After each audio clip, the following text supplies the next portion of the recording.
And I remember the day that she passed, like one of my first thoughts after like hearing that news was that prayer didn't work, or that God doesn't listen to me. I remember the sense of warmth and comfort that flew into me from the drink. When I finished chugging it, I remember like, I want more of that.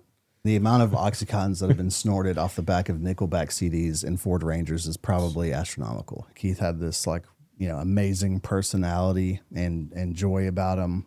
I used his death as the excuse to like go to complete oblivion and to drink and use the way that I wanted to. I woke up the morning of August 12th, and my fiance Morgan, I found her passed away on our kitchen floor. My entire world came falling apart. We were supposed to get married on November 1st. So the past 4 months has been me figuring out how to walk through recovery in life with this loss. What happened after, the worst thing that's ever happened to me, is I was just completely surrounded by love that hasn't let go. And every big table that I've been able to sit in with important people and making important decisions is just full of big kids. We're all just big kids. We're all the same. Yeah. Our deepest fear is not that we are inadequate. Our deepest fear is that we are powerful beyond measure. It is our light, not our darkness, that most frightens us. We ask ourselves, who am I to be? Brilliant, gorgeous, talented, and fabulous. Actually, who are you not to be? You are a child of God. Your playing small does not serve the world. There's nothing enlightened about shrinking so that other people won't feel insecure around you. We were born to make manifest the glory of God that is within us. It is not just in some of us, it's in everyone. As we let our own light shine, we unconsciously give others permission to do the same. As we are liberated from our own fear, our presence automatically liberates others. Marianne Williamson. Welcome to Powerful Beyond Measure, a podcast about radical transformation, gritty stories, and the undeniable power of second chances. I'm your host, Matt Culp, a man in long-term recovery who believes in the power of grace, grit, and growth. Each week, we sit down with real people who've overcome real struggles, from addiction to adversity, and found healing on the other side. No fluff, no filters, just truth, healing, and hope. And the truth is, you're powerful beyond measure, and it's time you knew it. Today's guest is Logan Terry. I'm glad you're here. And usually what we do is we kind of like figure out where you're from, how you grew up, and then, how you got into drugs or alcohol, or if that's your story, and then what it was like, what happened, what it's like now. Perfect. Yeah, man. First, I just want to say thank you for having me on. Feel honored to be on the Matt Culp's, podcast. It's pretty wild to see what all you've kind of got put together here, and the fact that you're doing this all yourself is pretty remarkable, but it's not surprising.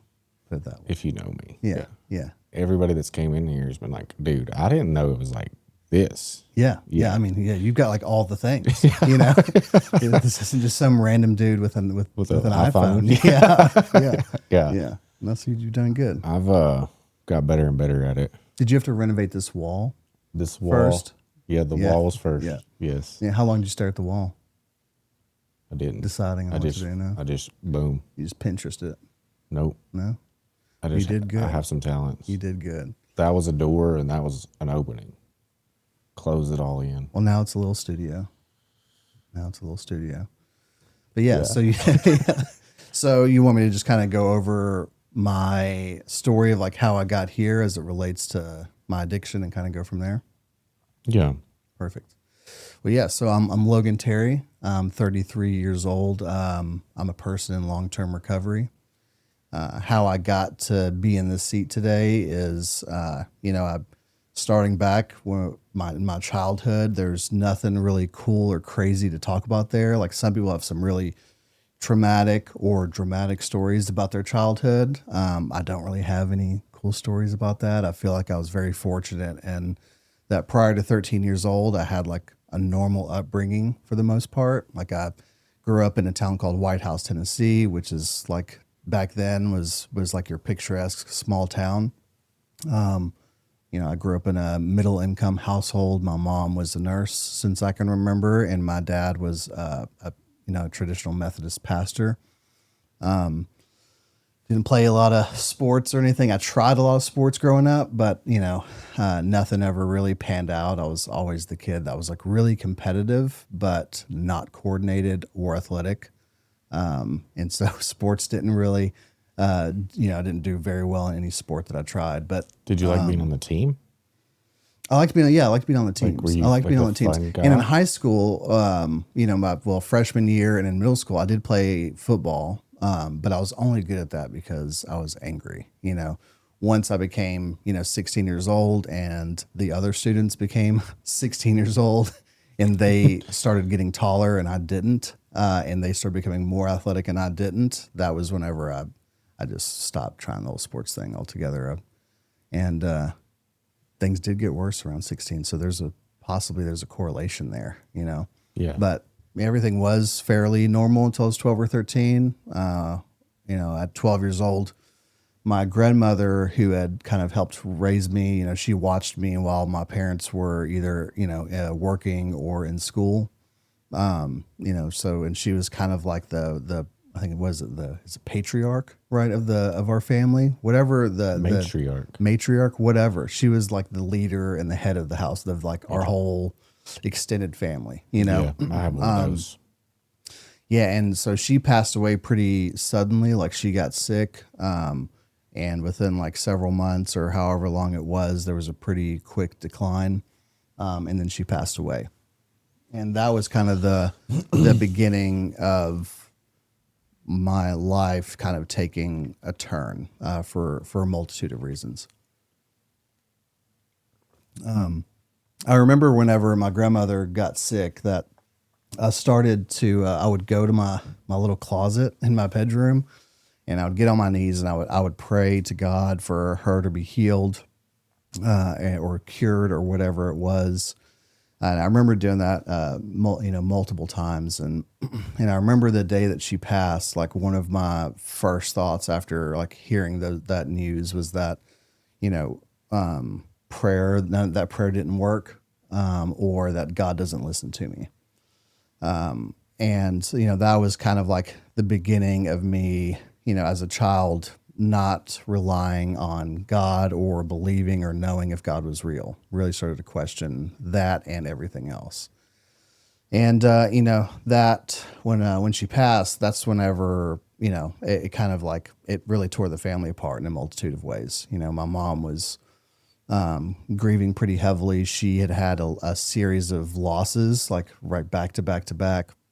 And I remember kind of watching my mom walk through that. And then my parents got a divorce for another unrelated reason. And when that happened, I started to feel very different from the other kids that I was growing up with. I know that, and I'm sure that a lot of the people I was growing up with was having a lot of family struggles and stuff, but I just didn't know about it. And the situation that led to my parents' divorce kind of really was, in my head, it was unique and different, and made me feel different than the other kids, And a lot of my friends did come from more financial, comfortable backgrounds, and so really at that age is whenever like I started really noticing or feeling different than others, that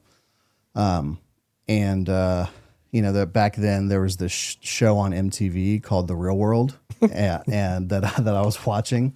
And I remember watching that show and watching these guys on the show drink and party, and like they were confident. They seemed happy. They were able to talk to the girls. They were cool. And I remember thinking like, man, I just need to be like that. If I can change who Logan looks like and acts like to be like that, then maybe I would be okay.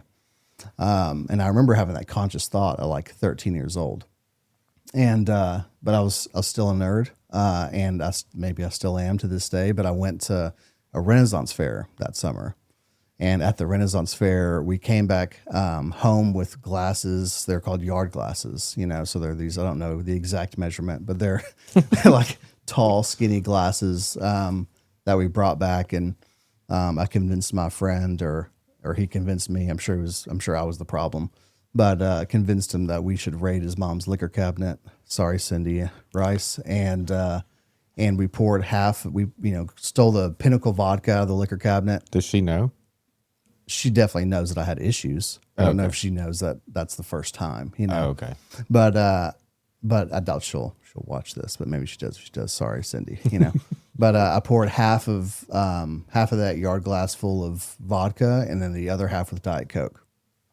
We had no idea what we were doing, or how to make a mixed drink, or maybe we should have tried beer first. None of that ran through our heads, and so yeah, I took that glass and I remember taking that first drink, and I remember whenever I started drinking it, I remember while I was chugging it, thinking like, oh my God, like I'm able to chug this. And I know that that's a big deal, or I thought it was a big deal.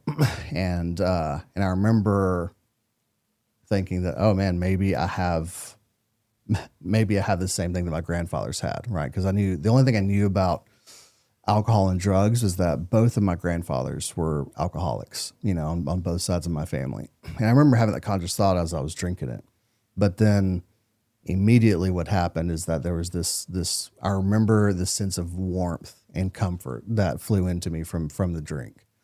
And I can only really kind of describe it as like it seemed like a spiritual experience, like immediately before I even finished chugging that drink, that sense of warmth and comfort came over me, this euphoric feeling. And I immediately, when I finished chugging it, I remember like, I want more of that. And so I grabbed my friend's yard glass, and like a little kid, I ran to the bathroom and locked myself in the bathroom because he was chasing me because I stole his drink, and I drank his, and I blacked out. The next morning I woke up and I was, naked on my friend's parents' couch, and someone had covered me up with a blanket, and they had like this stone sculpture of like a monkey or something that I was holding on to.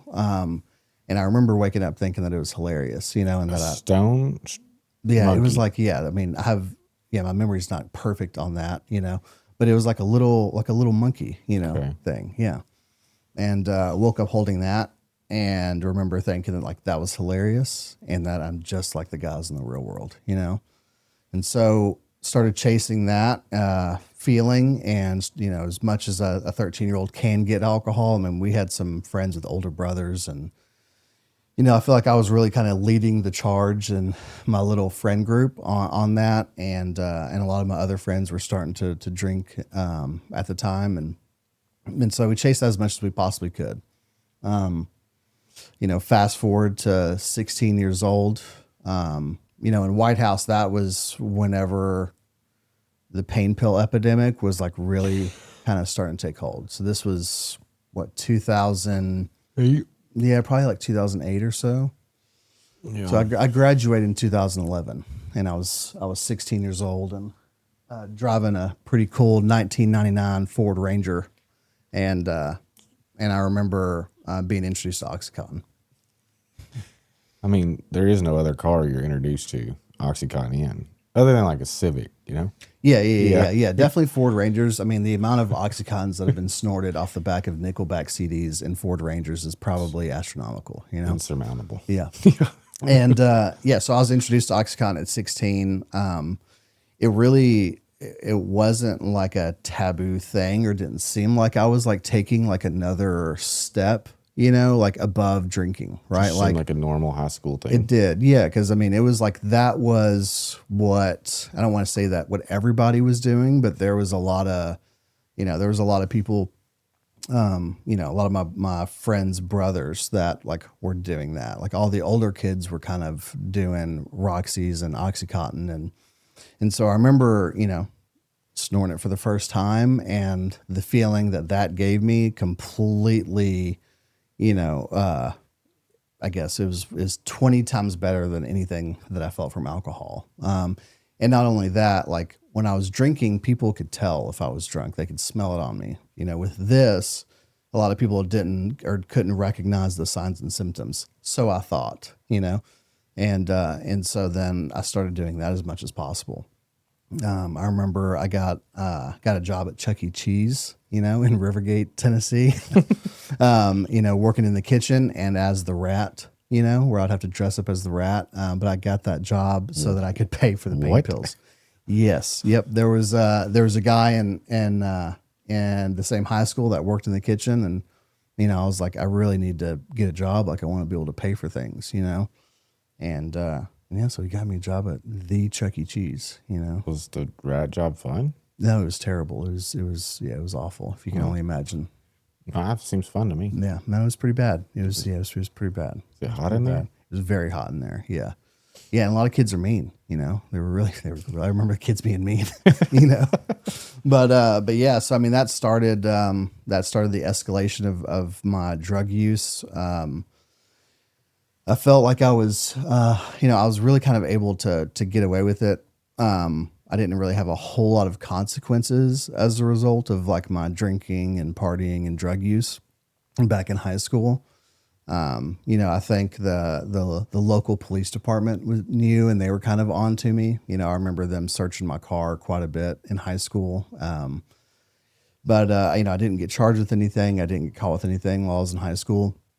They only I guess you could say consequence was that, I started to kind of, I felt as if I was carrying the reputation of being like one of the guys heading down a wrong path. And that I really didn't like, I loved being a person that, I loved the double life. That was the other thing that I think that I started being hooked on. It's like, I loved hanging out with all of the people who were partying and doing drugs. And I also loved hanging out with the people who were like the good kids, and the popular kids that weren't, doing the bad drugs. And I loved being my friend's parents' favorite, and so I was kind of living this double life. I remember in high school, there was this, I wasn't a double life because I was always like a bad kid, let's say. I was in an alternative school. I was more of the other side. But there was this thing that was going on that was like, okay, cocaine was kind of like shunned. Like high school kids, they're like girls and they're like, they weren't really hip on the cocaine. Yeah, yeah. But there was like this select secret group of like guys. Where'd you go to high school where there was cocaine? In Memphis. That checks out. Yeah. It does. Saying that. Yeah. But like, okay, I played football and then other sports players and then other people, like you would be like, all right, if this dude was with his girlfriend, no mention of cocaine, everybody like hush hush, but like, it would be like,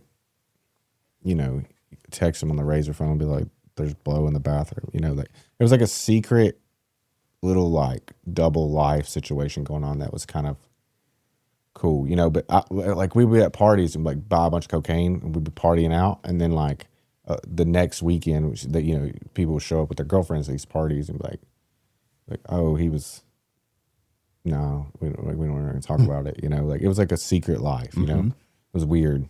But that was the first step for me to like isolation. Yeah. Yep. And kind of hiding what you're doing with your life. Yeah. Yeah. I mean, I didn't hide a lot, but that was a little bit. Maybe you weren't good at it. Yeah. Thought I was. Yeah. I don't think I cared. Yeah. Yeah. So then, for me, I don't know, around the age of 18, I was also like really angry. I mean, after, my grandmother passed away and my parents got a divorce, I was really, really angry, and I learned from like a young age that, being angry can like keep me safe from judgment, and people are afraid to judge me, if that makes sense. Like I was not one of those kids in high school that you could that the friend group could like pick on jokingly and me just, kind of laugh with it. Like if someone was to like kind of kid around with me, I was I took it very, very personally, you know? Yeah, that's why your dad left. Yeah, maybe so, Yeah. maybe so. But, so like I'm 18 years old and I had this reputation of this kid that was kind of maybe going down the wrong path. I didn't want to be that guy. I knew that I didn't want to be a drug addict, or just do drugs. And I was also had this like reputation of being the angry guy in the friend group, and I wanted something to change. And I was like, well, maybe it's White House, maybe it's the town, And so I got a job in Savannah, Georgia, where I was working on belt conveyor systems, and so I went out there and I was at that job for maybe a week and a half whenever one of the supervisors came up to me and asked me if I liked Jack Daniels and Lord Tabs, and said, yes, sir, I sure do. I do. Yeah. Yes. And I was off to the races there, and so very, very quickly in my life, I learned that everywhere I go, like I follow, and everywhere I go, there is going to be access to like drugs and alcohol, and that somehow I'll probably find it. And so after we completed that job, I moved back home, and that's whenever things really kind of started escalating in my use. I went to a technical college or technical school to get a certification to learn how to work on electrical power lines, and went there and did that. Came back and started working as like a residential electrician helper, and for a 20-year-old kid, I was making enough money to buy a lot of drugs and alcohol, and things progressed to a point where I was drinking and using every day. This was right on the cusp of the pharmacies kind of having that internal system that can check if you were getting double prescribed narcotics and stuff. Yeah. And I had convinced doctors that I had really bad ADD and I needed Adderall. And I also had severe anxiety and needed Xanax.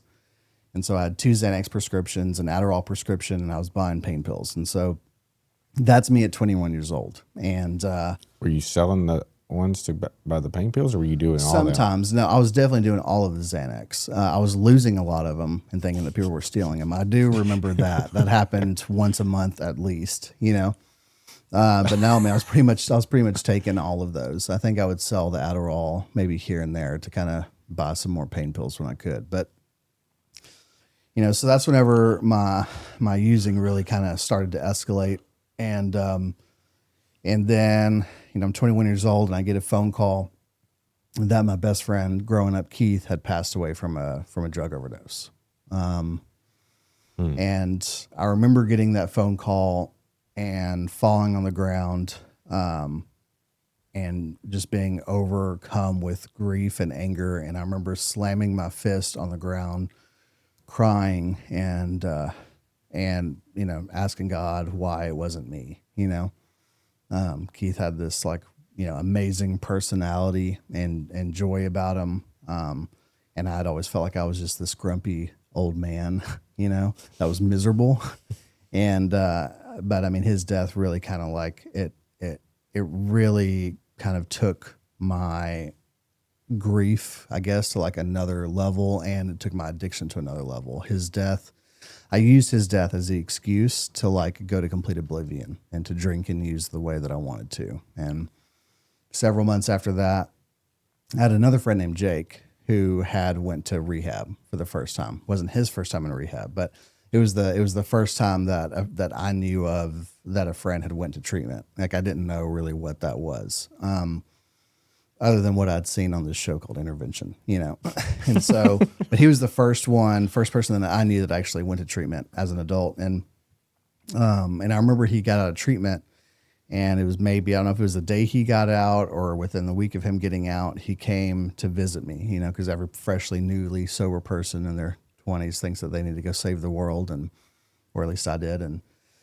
But yeah, he came to visit me at my house to convince me and my mom that I should go to treatment. And that wasn't hard to do. I was passed out on my back porch at like 3 p.m. in the afternoon from taking somas. And yeah, I wanted something to be different. And I didn't know what that looked like. And so I agreed to go to treatment. And so that was the first time I went to rehab. And Where'd you go? so that was 2014. That was 2014. Where?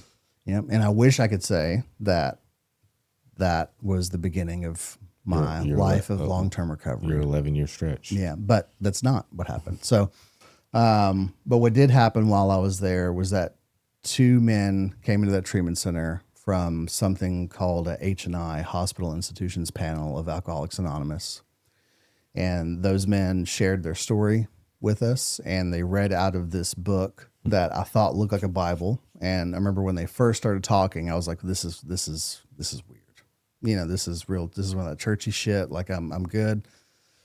But how they were talking about the words that were in the book and how they were relating that to their own personal life story and their journey and what happened to them, I remember that hearing their story changed something inside of me.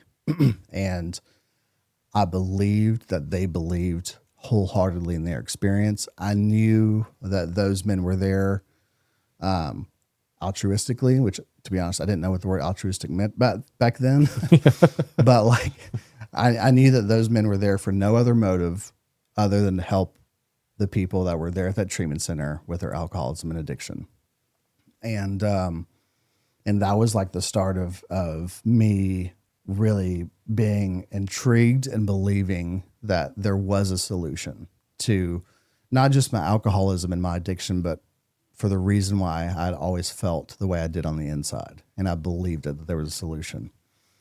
However, I wasn't willing to do everything that the people in recovery were suggesting. I was willing to do like 40% of it. You know, like I would go to the outpatient after residential treatment. I would get a sponsor. And yeah, I would kind of do like whatever the steps were, you know. And inevitably every time I would return to use, you know, I would drink again. I would start thinking that maybe this time could be different, or maybe I can just smoke weed, or maybe I can just have margarita with my, you know, rice, cheese, and chicken, you know. But every time it led me right back to drinking and using drugs, just as bad as I had when I'd left off. Did you go to sober living? No. Yeah, I mean, 100%. That was part of the 60% of things that I did not do. Yeah, I mean, I'm not going to go live with a bunch of dudes that in a place that smells like socks. And I thought it was going to be somebody just like on you all the time. You know? Like yeah, I mean, rigid and like militant, and I was like, nah. I don't remember really what I thought sober living or recovery homes were, other than I knew that I was not going to do that. Especially after the first time in treatment. And where'd you go to treatment the first? Cumberland Heights. Cumberland Heights, yeah. And I had a wonderful experience, you know, and while I was there and made some lifelong friends that I'm still close with today. And but yeah, I just wasn't really willing to do what they were suggesting to do once I left there. I didn't understand at that time that how important everything after treatment was going to be. Like I thought treatment was like the cure all, you know? Yeah. And a part of me after the first time going to treatment really thought that I could still maybe drink or use like a normal person maybe one day. And so yeah, I started this cycle of going in and out of treatment when I was 21 years old. And you know, the second to last time I went to treatment, I went to a place in Las Vegas called Desert Hope Treatment Center. And, you know, that was like my third sobriety attempt. It doesn't. Desert Hope sounds like it could be really good or really bad. Yeah, it was somewhere right in between. You know? All right. It was somewhere right in between. But, you know, that by that time I think I was like 23 or 24 years old. And so, you know, this was 3 years into the cycle of like really actually wanting to quit using drugs and alcohol and like making attempts and going to treatment, but like not ever being able to do it. And so, you know, 23 years old, and I make a phone call to some admissions line, and they tell me to get on an airplane, and I was, you know, I was heading to Las Vegas for treatment, which I thought was weird, but unique and kind of cool. But, you know, I remember going to treatment that time, and you know, I'd burned a lot of bridges, you know, and really was disappointing my family. I could see like kind of the despair in my family. of them like being concerned that this was like never going to get better. And my using it started to kind of really escalate even further. And, I went to that treatment that time, and I remember thinking, okay, like I'm going to go to sober living for a little bit. I'm going to get a sponsor, and I'm actually going to do the step work like the people had suggested. And so I go to treatment, and that's what I did when I got out. I got a sponsor. I went to a sober living for like another 30 days while I was in Vegas. But whenever I returned back to Tennessee and back to my home environment, I went straight back to my parents' house. And I did get a sponsor, and it was one of your previous guests, Tyler Bell, Yeah. And we started doing some step work. And, I'll say that like I did have an experience in that sobriety term that I had. I was sober about 9 months, and I had went through the step work. But honestly, like there was a lot of things that like I didn't do honestly in the process of doing that step work. Like what? Like you didn't experience step one, or like there's stuff you didn't experience step two wholeheartedly, or you left stuff off for. So, I mean, like I think for me, the big thing was that I never really honestly established like a discipline of growth towards my higher power. Like that's one thing. Okay. I left things off of my personal inventory in step 4 that, even though it explicitly states not to do that, but I left off things that I didn't think were applicable to my alcoholism. Right. Were they heavy? Yeah. They were heavy trauma related stuff. Okay. And, that like that I left off. And, and then on my amends, for one reason or another, I never made any direct amends. I was like, all these are living amends, like, whatever that term is, and didn't make any direct amends. And then when I started sponsoring guys, my motive for sponsoring them wasn't to help another alcoholic. My motive for sponsoring them at the time was to say that I was sponsoring guys, and then this girl moved back to Tennessee, which is a theme in Logan's early 20s. And when that girl moved back, I started hanging out with her. What's his name? Oh, there you go. There you go. To be expected. But yeah, so this girl moves back, and there's this saying that I've heard in meetings that I've loved which is that like your higher power is whatever you think about most, And very quickly that girl became what I was thinking about most, and I stopped going to meetings as much. I definitely stopped praying. And then before you know it, I find myself going to a show because my brother's a musician. Went to a show at BB King's in Nashville to watch him play with no intention of drinking or using. And then I remember sitting in front of the bar, and I'd ordered a double tall Jack and Coke. And I remember looking at that double tall Jack and Coke, and I knew exactly what was going to happen if I took that drink. But that desire and the obsession to drink and use had returned, and I took the drink. And fast forward 2 years later, I'm homeless, living out of the back of a Mitsubishi Endeavor in the Demas's parking lot in Hendersonville. I had introduced that girl to IV heroin use, and both of our bodies were like physically starting to shut down. And, I pretty much at that point. She was in the car with you? Mm-hmm, yeah, it was her car. Yeah.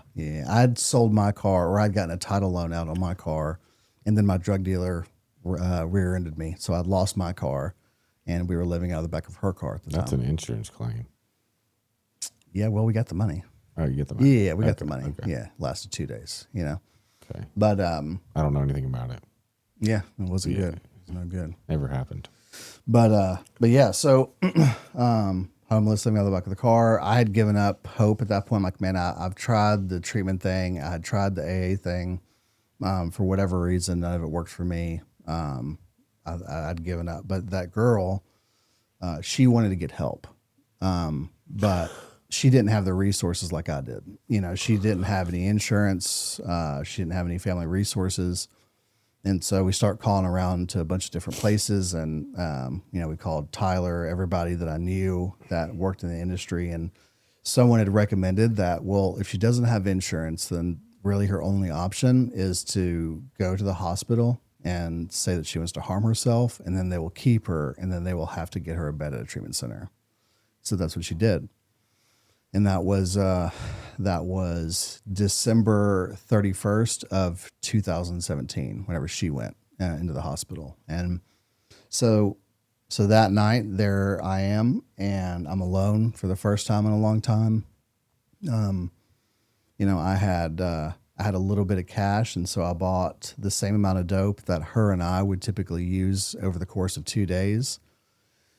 And I remember thinking, well, maybe this is it. Maybe I should shoot up all this dope. And if I go out and I die, then so be it. But if for some reason I don't die, then maybe I'll call this number on the back of my insurance card and try this whole treatment thing again. And so, yeah, I remember, injecting all of those drugs at one time. And as soon as I did that, there was explosions all around, and I didn't know what the hell was going on. And there was fireworks, and I did not realize that it was New Year's Eve. And I was literally parked in this gas station in Millersville that like literally just sells fireworks, and so there's explosions all around, and it like alarmed me, woke me up, and for some reason I had like 15 minutes of willingness, and I made that phone call, and I was scheduled to go to treatment. And so, fast forward 3 days later, I'm on an airplane to beautiful California, because I did have the insurance to go to treatment. And so I went to treatment again, and and that was the last time I ever used any hard drugs. Was last time I shot heroin was December 31st of 2017. I smoked pot for a couple days and slept on my mom's couch waiting for the treatment bed to open up and for my flight. And so that, tomorrow will be 8 years in long-term recovery from all mood and mind altering substances, which is pretty rad. That's awesome. Yeah. Where SCRC? Where'd you go? In California? In California? Yeah. So, I took a little tour there, so I'm pretty positive that I was body brokered, by somebody, and they were trading me around like I was.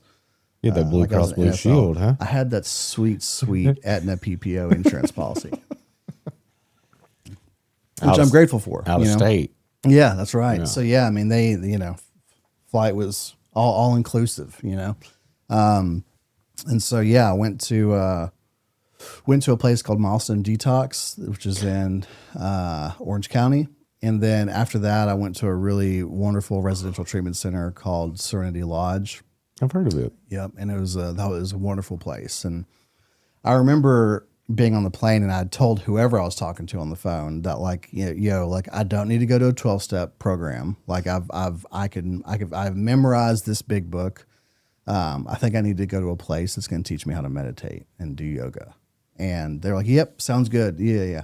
They definitely did not send me to a place like that, So go to Serenity Lodge and had a great experience. And then I had some friends that were in treatment that were going to sober living in Costa Mesa and Huntington Beach area, which seemed really cool from for a kid from White House. And and so after Serenity Lodge, I went to this PHP and IOP with housing and called Hotel California by the Sea in Huntington Beach. And so there I am, I'm in probably one of the largest recovery communities in the United States for people in their 20s and 30s.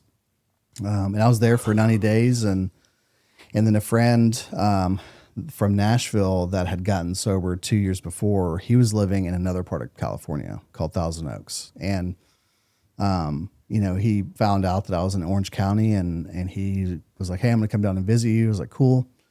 So he comes down, and I remember seeing this guy, and the last time I had seen him, this dude could not keep a needle out of his arm for longer than 5 minutes, and I'm looking at this guy, his name's Ryan, and he had the only way I can describe this look about him and how he was he had like this spiritual confidence, and I hadn't really seen that before. And the way that he had talked about his experience was like extremely similar to like those two guys that came into Cumberland Heights on that H&I panel one day. And I wanted what that guy had. And he told me, he's like, Logan, you need to come up to this other sober living in Thousand Oaks and more importantly, you need to do the step work the way that we did it and do it like your life's dependent on it. And he said, I guarantee you that if you do that within 60 to 90 days, your entire perspective on life will change. And, and I was at a crossroads, right? Like I wanted to go back to Tennessee and you know, be with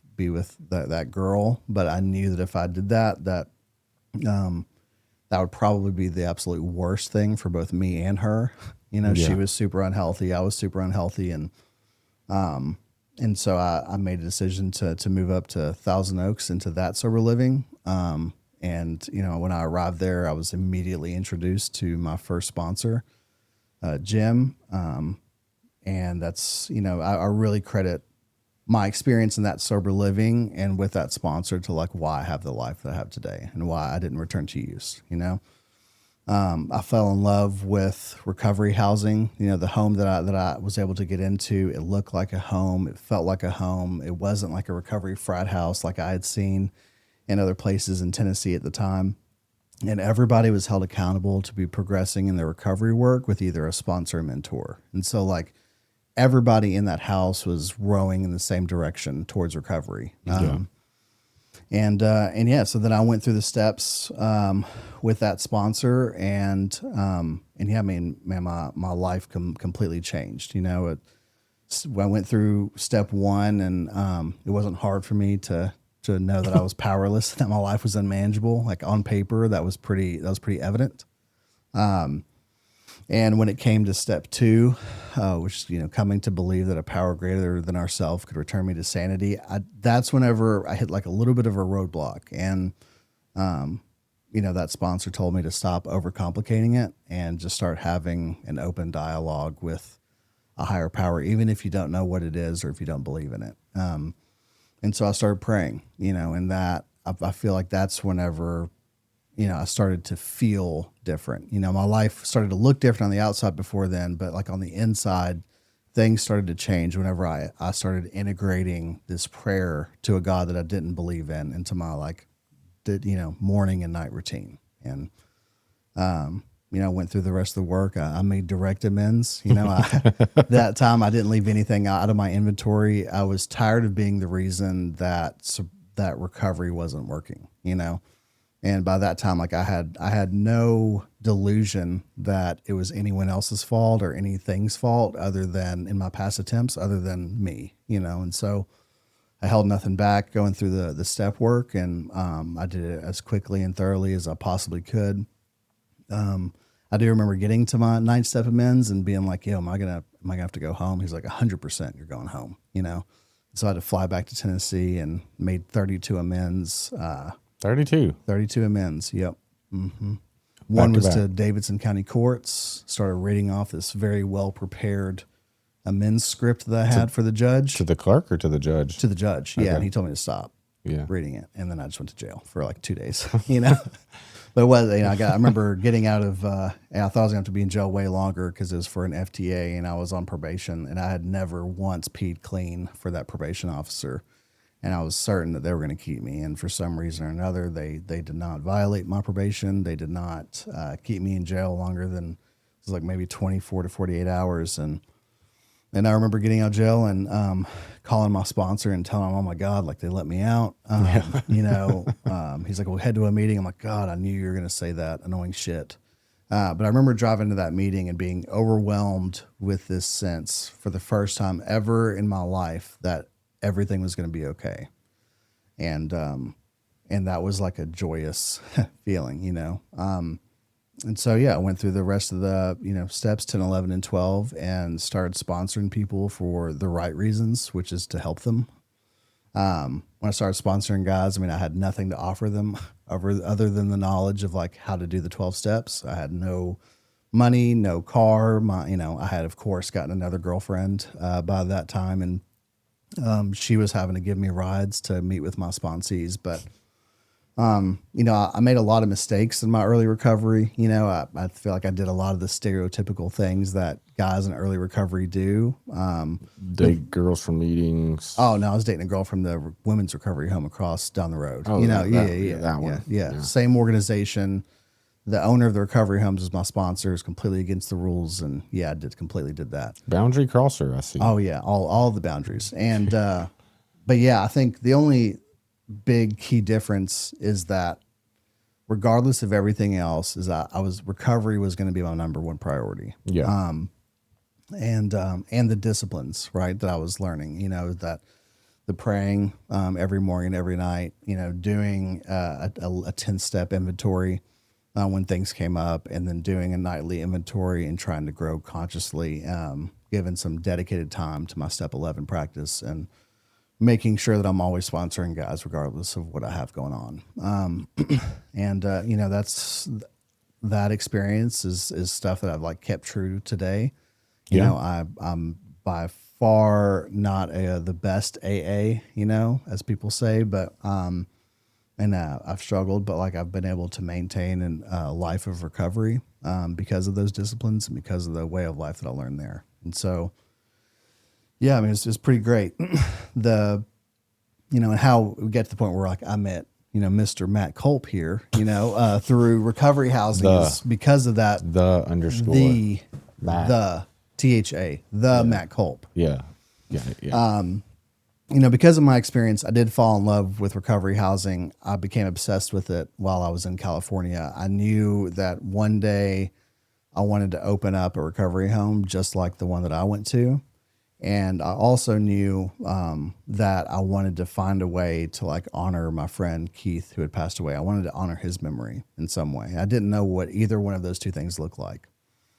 And then, one day I'm at my job and we were able to listen to music at that job. And I was, my YouTube algorithm led me to an artist named Tyler Childers, and I heard his song Nose on the Grindstone and like fell in love with that dude's music. And it's a great song and a phenomenal song. And I followed him on, I think it was Instagram, and a couple of days later he posted this thing, called Healing Appalachia, about some music festival. And I looked in, I was like, what is that? And I looked into it, and then I found out that this artist that I recently, became a fan of had this nonprofit, which I didn't really know what a nonprofit was, but they had this nonprofit that raised money for recovery programs across Appalachia. And I thought that was the coolest thing in the world. And I'm like, okay, well, maybe I can do something like that. It inspired me to like study what a nonprofit is and how they operate. And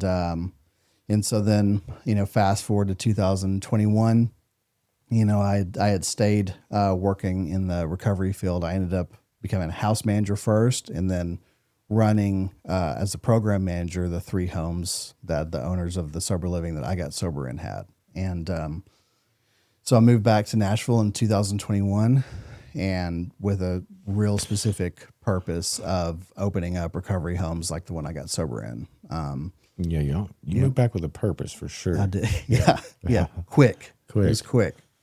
I was like, who are these people? Yeah, man. Everyone thought I was from California, which was like probably the worst part of all of it. Like a lot of people, Jay, and a lot of people are like, "Oh, who's this guy from just carpetbagger from California?" Yeah, doing business. Yeah. I didn't find that out for like a year that people thought that. And I knew you because I guess I asked you, but but so I moved back, and I had negative $916 in my bank account and a credit score of like 612. That was maybe. my next question. Yeah, did you come back with money? No, I had no money. I literally had nothing. Shout out Granny for sending Western Unions, keeping me afloat. But I guess I really didn't realize that in order to start a nonprofit or a recovery home that you have to have money. That thought never really crossed my mind. I just had this feeling like that's what I was supposed to do, and that's what I was going to do. And so I went to this high-end restaurant called Texas Roadhouse one day in Hendersonville, and I met my friend Keith's mom there. And I told her that I wanted to find a way to honor the memory of Keith. And I could either do that in a couple ways. I could either maybe name the recovery homes that I'm going to start one day after him, or I could do like a memorial garden or something in his honor at the recovery homes. And then I started talking about these nonprofits that I'd learned about while I was in California. One of those being Healing Appalachia, And there was a couple others that one was called the Jeremy Castro Foundation, where both of these organizations raise money to help people without resources. And Miss Lisa, Keith's mom, fell in love with that concept, and she's like, that's what we should do. And so I YouTubed how to start a nonprofit and found out that you have to have a board made up of multiple people. And so I called a bunch of friends that I grew up with that didn't go down the path of using drugs and alcohol, and asked if they wanted to be on the board of this thing and to help. And they all agreed immediately. And we got like a $3,000 loan, and we started the Keith Dixon Foundation. And a lot of mistakes were made, I'm sure, but I feel like the community at the time, especially in White House, there was a lot of people that were looking for a way to kind of help this awful problem. Yeah. And so for, some of our families and our community, the Keith Dixon Foundation kind of gave that an outlet. And then I had, so the purpose of that nonprofit was very simple, and it was just to raise money to scholarship Tennesseans into long-term recovery programs or recovery homes. And so, I had met Justin Coggins with Design for Living. And so I had known some men's programs to give money to, but I didn't know any women's programs. And so I started this search for women's programs to be able to donate and scholarship people to. And that led me to an organization called Healing Housing. And so set up a meeting with the executive director, Tracy. And, I remember me and my mom went to that meeting, and, Tracy started telling me about all of these things that Healing Housing does for the women that are in their program. And I remember, being overcome with like emotion, because I thought it was the most beautiful program that I've ever heard. They were literally supplying these women with all of the tools, therapy, their food, workforce education, all the tools necessary to like give them a shot at long-term recovery. And, I became a big fan of Tracy and a fan of what Healing Housing did. And she became a good friend pretty quickly. And several months later, her and I are sitting across the table from each other. Is Healing Housing like level 3? Yes. Yep. Yeah. Okay. Yep. Yeah. I mean, that's a big conversation about level 2 and level 3 NAR certified homes in the state of Tennessee. That's another podcast. We could get wild here. We could get real wild and controversial. I guess my question was,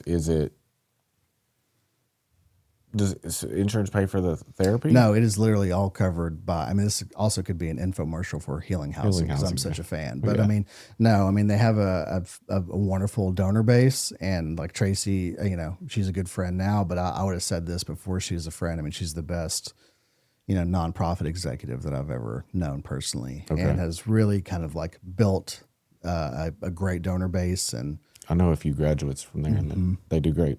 Yeah. Yeah, they're phenomenal. So like I'm sitting across from Tracy one day, and she goes, Logan, have you ever heard of this nonprofit called Healing Appalachia? I'm like, I haven't heard of it. Like I'm a weird fan of this thing. That's the only reason why me and you were sitting here, is because like that nonprofit inspired me to like go down this road. And she's like, well, I'm on the board, and I remember like, oh, of course you are, like how could this woman be any cooler than she already is? Yeah.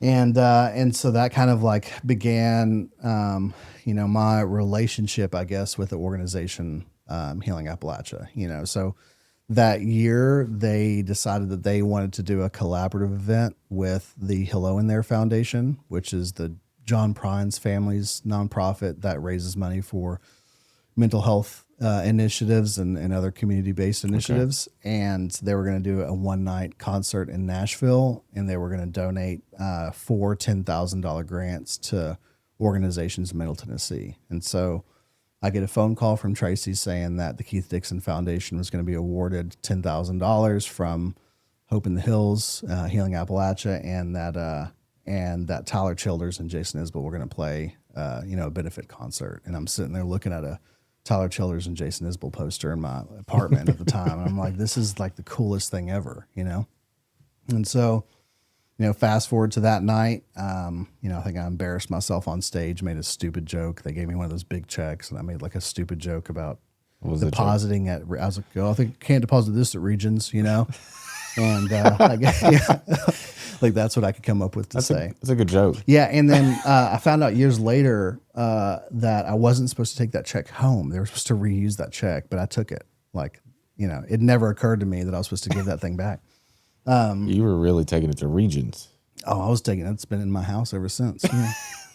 And so that was the coolest night of my life. And but yeah, the other thing that happened is so Tracy invited some of her staff to that concert, and I had seen this girl before, at Healing Housing, but that night, I mean, she was, she was wearing a dress and she was just beautiful and stunning. And I saw Morgan, and that was like the first night that like I really like introduced myself to her, and I remember thinking back then I was like, I'm gonna have to date this girl. Like there's like I've got no option, And I'm sitting there, and my two favorite artists are playing a benefit concert that the nonprofit that I started like is getting honored at. And I was texting her, I was like, hey, can you take pictures of him? And we took a picture together, and that woman ended up becoming my fiance about a year later, two years later. And yeah. So y'all knew each other before 10R meetings? Mm-hmm. I didn't know that. Yes. Yeah, I mean... Hold on. When you were doing the 10R meetings, when we were all doing them, the concert was before that? The concert was before that. It was right before that. Okay. Yeah, some would say that might be why she started getting more involved in 10R. Okay. Yeah.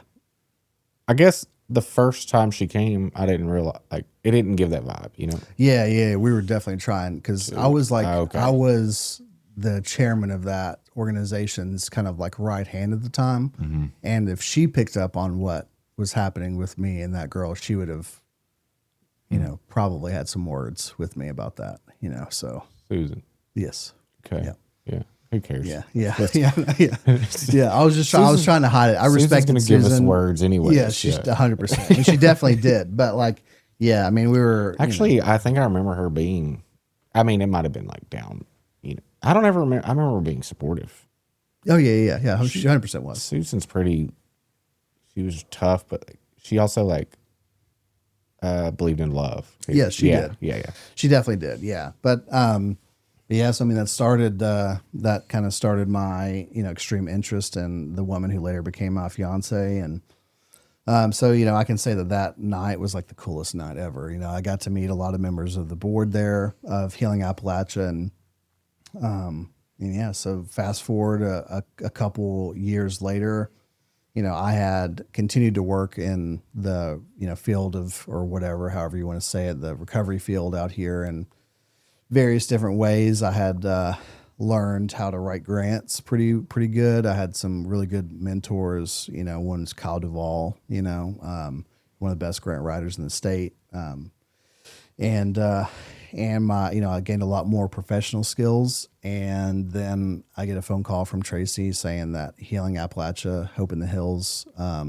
was looking to hire a full-time executive director, and asked me if I'd be interested in that position. And I was like, of course, that's like my dream scenario. And yeah, so then I applied for the job and was offered the position, and was set to start that full-time role on August 16th of this year. And I was able to kind of start doing some stuff, mid-July. I was like, I'm going to start full-time, but they let me have access to stuff so I could start learning more. So that way on the 16th of August, I could hit the ground running. And but 4 days before that, I woke up the morning of August 12th. And my fiance, Morgan, I found her passed away on our kitchen floor. Didn't know what had happened at the time. Come to find out she had, something called like sudden arrhythmic death syndrome, which is, I guess something that's extreme. She was a diabetic, and I guess if you're diabetic, you have like a 20 to 40% higher chance of that being a thing. I think it's different than a heart attack, but it's similar in some ways that it's like all of a sudden your heart just stops. So I woke up that morning and found her on our kitchen floor, and Sorry. yeah. And so that was what, 4 months ago, almost 4 months ago. Doesn't seem that long ago. Yeah. I'm sure for you too. Or it seems like a lifetime. Yeah, it depends on the hour, but yeah, my entire world came falling apart. We were supposed to get married on November 1st. And yeah, so the past 4 months has been me figuring out how to walk through recovery in life, with this loss, I have this your invitation card Yeah. is on my refrigerator. Yeah. I don't think I'm ever gonna. Yeah. I've heard that a lot, which makes me happy, in some ways. It's what it does for me, and it reminds me how fragile life is, Yeah. for all of us. And it's sad, but and honestly, it's just sad. Like, also, like, it kind of scared me, like, because Brittany and her husband, Yeah. and then this happened, Yeah. and I was like, what is happening? Yeah. Like, yeah, it just, Yeah, man. I mean, it's it's another indicator that like life is short. It can be a lot shorter than we think it's going to be. I've gone through a full range of emotions and thoughts over the past several months. I can very safely say that if it wasn't for the program of recovery, that there's no way that I would have been able to be sitting here, able to kind of function, in the limited capacity that I've been able to function over the past 4 months, if it wasn't for my recovery and for the recovery community, where do you think you're at? Like because I mean, Are you going to ask me about the stages of grief and where I think I'm at in that? I am, because That's fun. I haven't talked to you about it. Also, I'm going through stages of grief, so I'd like to, Mm-hmm. understand maybe the difference with you and what's going on. And Yeah. I might not be the person to ask, right? As far as like expectations of what what process of grief should or could look like. Well, for me, my stages of grief have been, prior to this, I thought that the stages of grief were like something that happened in order. Like, okay, first you're going to feel this, then you're going to feel this, and then you're going to feel this. And maybe I will say that there's been like chapters of this grief over the past several months, like where some feelings have been a little bit more prominent than others, or my perspective has changed maybe. but it's like you can identify anywhere on the list at any given time. That's what it's like for you, is what you're saying? That I can't identify. Can identify, like, okay, am I bargaining? Am I, whatever? I don't know. What are they? No idea. Okay. I know some of them, but I mean, like I can tell you, like the anger one, Anger. the anger has happened. I don't know what stage that's supposed to be, but like the anger portion has come and gone in waves. I haven't felt the anger recently, but I mean, there was, and it would happen at random times at different people. It's just being angry. It's not being mad at a situation. You're just like, I was just angry,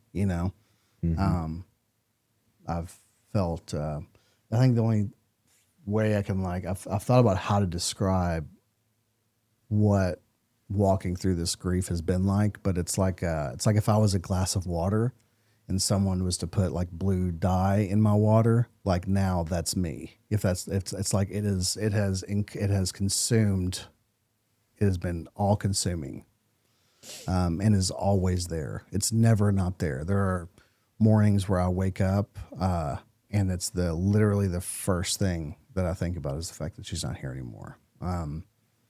Food hasn't tasted as good. Nice, beautiful days don't feel as nice. The first several months, there was like a lot of I mean, there was some like extreme disassociation, you know, where like I would just be standing there, and I'd catch myself staring at a wall and have no idea what was even where I, like, what am I doing? Where am I? You know? Yeah. That's my go-to. Yeah. Yeah. Yeah. But yeah, man. And I have cried in ways that I did not know were inside of me, you know? There's like this gut wrenching, like physical, like a literal pain, in my stomach sometimes. And, but you know, over the past, you know, probably since November, you know, I think November 1st, which is the day we were going to get married, there was like a lot, I think, for me that I didn't realize, that was attached to that day, you know, because I think, you know, since the day she passed, all I was thinking about was like that day, how am I going to feel on the day we were supposed to get married, you know? And, that day came and went, and I spent that with, you know, with James, which was her son, and her parents. And it was actually the best day that I'd had in weeks. And, you know, I think things started to settle in a little bit more after that day. And so I feel like I'm kind of like in this other phase of it. And I don't want to say it's the stage of acceptance, because maybe I'm in a stage of acceptance. I don't really know. I don't want to accept it. For two people that said we didn't know what stages of grief were, we've identified at least 4. Yeah. And I'm sure there's more. I think the first one is like disbelief, like whatever. Yeah. Yeah, like shock. Yeah. Yeah, which that would check out. And then it's like bargaining, and then it's anger, then it's acceptance, and then there's another one. I can't think of the other one though. But I mean, from what I know of grief, it's like every time you think, you know, yeah, here it comes again. Yeah, and I feel very fortunate. Like, you know, I think within the first 10 minutes of me, you know, finding her and making phone calls, you know, I was immediately flooded with support and love. You know, we had to stop people from coming to the house. Yeah. And, you know, my friends, Nick and Megan, you know, I had no choice. They made me stay with them, you know, and took care of me for weeks. And, my friend Sam, you know, was all over me. You know, he wouldn't let me. I couldn't go to the grocery store without someone being up my ass, you know, and just wanting to make sure that I was supported and loved. And I wish I had known prior to this how much I was loved. You know, I think that's been, I don't want to ever say that there was any good thing out of this other than, but I will say that, you know, the immeasurable and immense love that I've received from my family and from my recovery community and my friends has been what's been able to help me get through it, you know? Yeah. And there's this recovery part of me that tries to see and look. It's like I've been programmed through recovery to like look for the good, Yeah, you me know, too. in the midst of the worst thing that's ever happened in my life. And one thing that I've had to like go back to, since literally the day it happened, was that like, man, how amazing is it that I got to experience that love, you know? That's a good point. And the realness. I got to go through this relationship with a beautiful human where I knew she loved me. I loved her. You know, we went through little ups and downs and like we overcame them as a couple together. I got to experience, you know, what it was like to really be in like a beautiful, loving relationship with another person. And how lucky am I, you know? Yeah. It's kind of like if I was to complain, I was only able to be at Disney World for 2 years.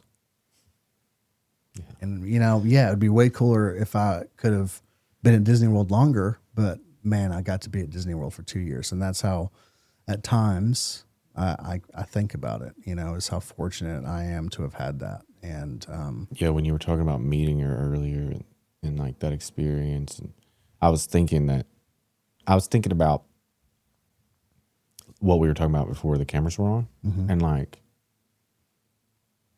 life's short, and like why am I not experiencing what I want to experience? Yeah. Yeah. Like who knows, you know? Yeah, you never know. You never Yeah. know. I mean, I thought that, that fairy, and I don't want to say that our relationship was all like fairy tales and rainbows. It wasn't, but like, me falling in love with her 100%. I mean, what you see in movies of like seeing somebody and be like, oh, that's it. Like I knew. I mean, I told my friend Nick right there. I was like, yep. She had this. I mean, love her to death, but the tattoo itself wasn't that good. But like she had this back tattoo. I couldn't tell what it was, but it made me more attracted to her. But as soon as I saw her in that dress with that whatever back tattoo, I was like, that I want to be with her, And I told Nick, like, it was very, like, I knew that was going to happen. And I told my friend Stan, I think this is, and you know what, call it creepy. It kind of is probably, but like I told Stan, like, that's my future wife. Like, I'm going to marry her. Just letting you know. And What did he say? he said, okay, Logan. Okay. Yeah. Okay, Logan. Have a good day. Yeah. Okay, Logan. And yeah. And so, I'm very, very fortunate, that I get to have that and be with her. And, now for me is I have to figure out how to like walk with it, there has been at times this feeling like it's always going to be a life of pain. And then there's feelings of like, you know what, my life and what I've seen through living a program of recovery is that God provides what we need if we keep close to him and perform his work well. And no, those words have always been true throughout the course of this almost 8 years that I've been sober. And I don't think that this situation is going to be different. I don't think that this is ever going to be something that I get over. It's something that like you have to learn how to walk with, But I'm confident that I'm going to be able to do that if I trust God, clean house, and help others, I agree. So I think, from grief through myself is like past grief. I mean, you've been through grief and death and, one day you'll wake up and there's no hurt, but just, yeah, you got to go through it. And it'll always be there. You'll always remember it, but you will be okay, Yeah. I believe that. This is a weird question. This is more of like a human to human question. Have you ever been in a phase? This is a real honest question. Mm-hmm. You ever been in a phase with it where you go, I'm not hurting and I'm guilty I'm not hurting? Mm-hmm. Oh yeah, 100%. Okay. It's weird. Like I'm okay today and you feel guilty for feeling okay. Yeah. Yeah. So what's weird is actually in the beginning, and I've heard of others that have gone through similar, but like in the first 2 months, I think especially during, maybe it's the shock, maybe we do know a lot more about the stages of grief, but like the first month, like I don't want to say it was shock, like, or disbelief. Like I knew what had happened, but it's like you're still processing, you just don't know you're processing. But I mean, there was immense waves of like immobile grief, like where like I'm like incapacitated, like I can't do anything. I couldn't function, Mm-hmm. And then all of a sudden I would get like 2 hours of like this immense, like not happiness, but like, yeah, everything's okay. Like energy, and it's like your brain, like forces you into that in the first month. Just like, hey, you need relief. Which is different from what I think you're talking about, possibly. But like I just wanted to state that was a pretty weird, because I have been very, as introspective, of like my experience walking through this and like seeing it's like where I think the brain has like made me have energy and like feel okay for a little while when in the first few months, but then there's the other part of like where maybe I'm going through a day and I'm actually having a good day. And I'm listening to music and I'm hanging out with friends, and then it hits me that I haven't thought about it in a couple hours. Yeah. And then you feel guilt. It's like, wait, what are you so happy about? Didn't you just lose the love of your life? Why are you okay? And, but I think, because I've been fortunate enough to like surround myself with a lot of people who work in the field of healing, is that I've known that like this is something that would happen, that you're going to feel like that, and don't feel guilty for having moments of happiness. And Yeah. Also, she would want you to be happy. she would. Yeah. She was like them. She was one of the strongest. I mean, she had went through a lot of loss in her life, and went through a lot of grief. And months before she passed, she actually lost one of her best friends that she had growing up. And, you would never know it, because she was strong, and she was the person that would always lead the charge on moving forward, and she would definitely want me to be happy. She would not want me, crying in the shower.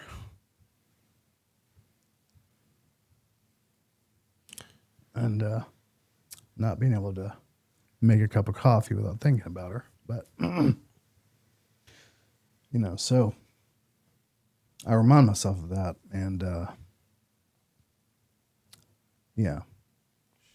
she was way tougher than me. Aren't they all? Which also I think made me, really attracted to her too. But, she would want me and those of us that grieve her and miss her to not be stuck in it. She'd want us to remember her, but she wouldn't want us to be stuck in it. And so sometimes that is one of the things that helps me, What sucks about being in any situation, but tough situations, and being in a healing environment, and everybody around you is versed, and everybody, you're not in a normal situation. Like, in some sense, like, just think about people's normal life, like what they go through. Like, if they go through something, like, one, they're not bombarded around people, and then they're not like being told how to heal, and like, they're also not like, they're let off the hook a lot, versus maybe us, where we're like, that's just it's not allowed. True. Yeah. Like, yeah. Cause I know. Yeah. And I know that these people around me want me, they expect me to be honest and transparent. And I expect them to tell me to be honest and transparent back to me. And usually they're well versed. Yeah. Yeah. They know what's going on. So now you're in like a, I don't know, like a, usually, like 90% of the people that I talk to are therapists. Like they're therapists, they're psychiatric nurse practitioners, they've owned treatment centers and recovery homes. They work at, high-end places of healing, and so like everybody, it's actually really nice whenever I talk to people about it who have no idea. Sometimes it's annoying. About and I've like intentionally, I'll tell you, like I've like intentionally like avoided it. Yeah, for the first 2 months, I'm like, dude, if someone tells me to go to therapy, I'm going to punch them in the face. Did you do the retreat? I did. I'm not going to lie. I did try to go to on-site like immediately. Did you go? We talked about it, but on-site wouldn't let me go there. So yeah, Sam, being the good friend that he is, and maybe he's slightly codependent, he immediately was like trying to help me get into on-site, and it's a good idea. I thought so too, and I was willing to go, especially if Sam was going to pay for it. Why? Because it's so heavy. But they didn't want. Yeah. So, which I think was actually correct, and this was maybe a month after, or 2 months maybe.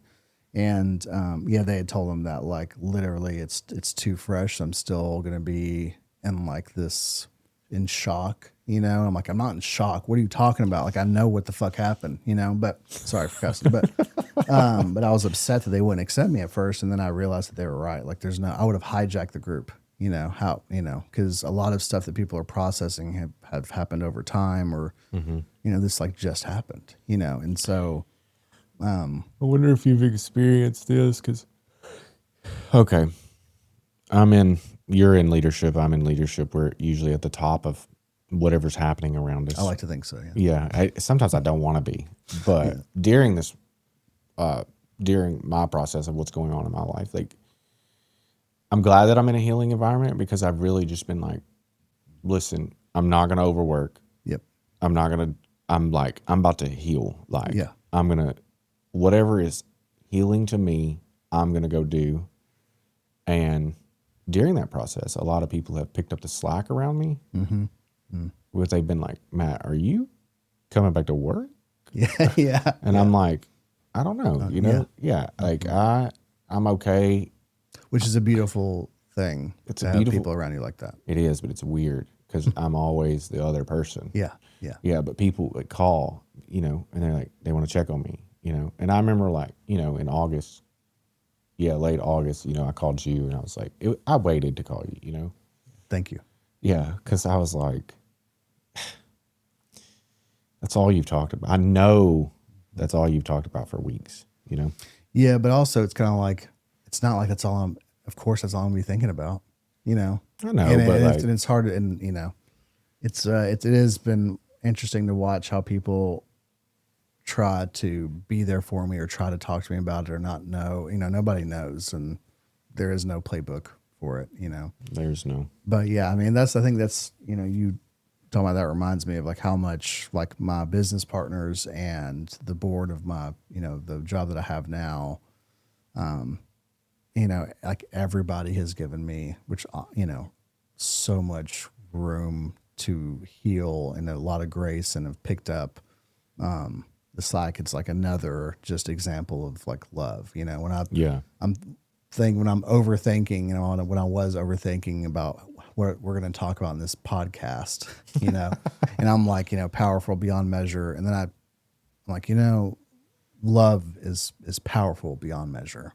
And what I have, you know, around this time, even before this, the events of this year, because of the first being like, you know, my sobriety date being January 3rd, I'm always very like, I'm thinking about my year of recovery all the time, you know, right around this time. And the only thing I can think about, because, you know, I had the loss of Morgan, I had the gain of getting my absolute dream job. I mean, who gets their literal dream job, you know? You literally came out here just to be near it. It's insane. I mean, the whole story is insane. And I'm, you know, it's like, you know, I had a lot of, and then, you know, a lot of other areas of my life improved, you know, but then I had this worst thing that could ever happen to somebody.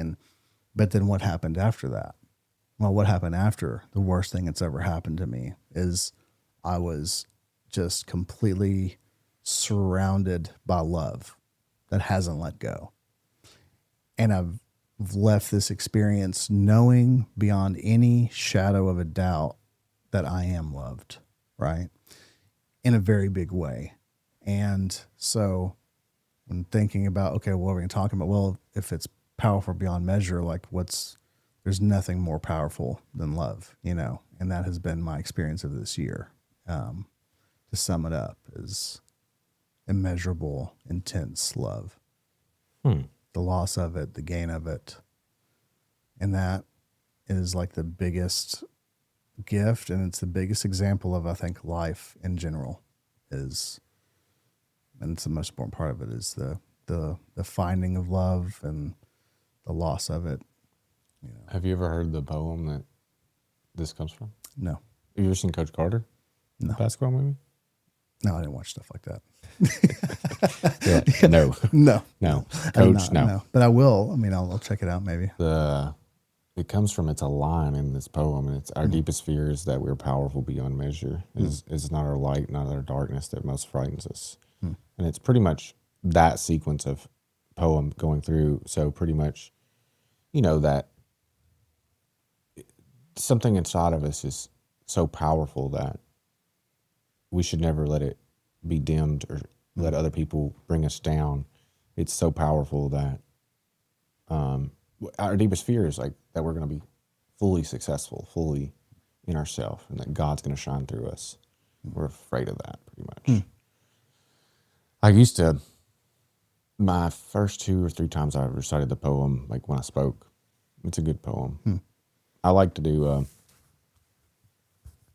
I don't do it anymore, but Steve Lee has one that he does. Have you ever heard him speak? Steve L. I have not, but I've heard that he's a phenomenal speaker. Yeah, he does. I sought my soul and it eluded me, and I sought my something. and so, I'll have to look it up. It's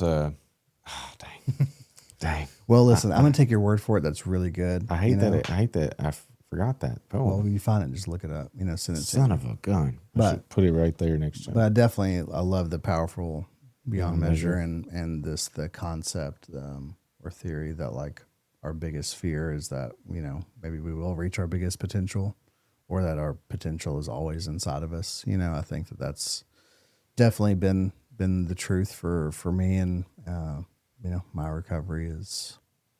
I always usually talk to people about, like, I guess maybe I'm curious about the theory, but like, I don't really have this, but a lot of people do, is like imposter syndrome. Like, I don't have this.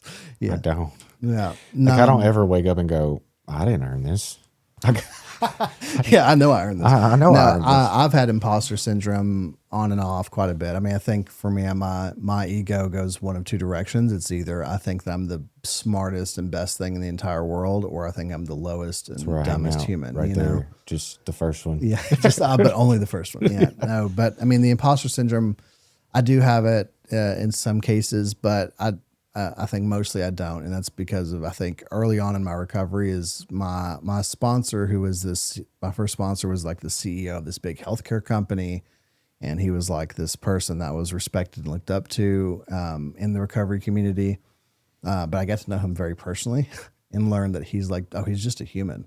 Yeah. And really, like, he's like just like a big kid, And then this other person that like I went to work for, who had this multi-million-dollar company, and was another person that people looked up to. I got to know him personally and realized, like, oh, this dude's sick. Like, he's just a big kid. He's just a big kid trying to figure it out, and like, he figured it out. Yeah.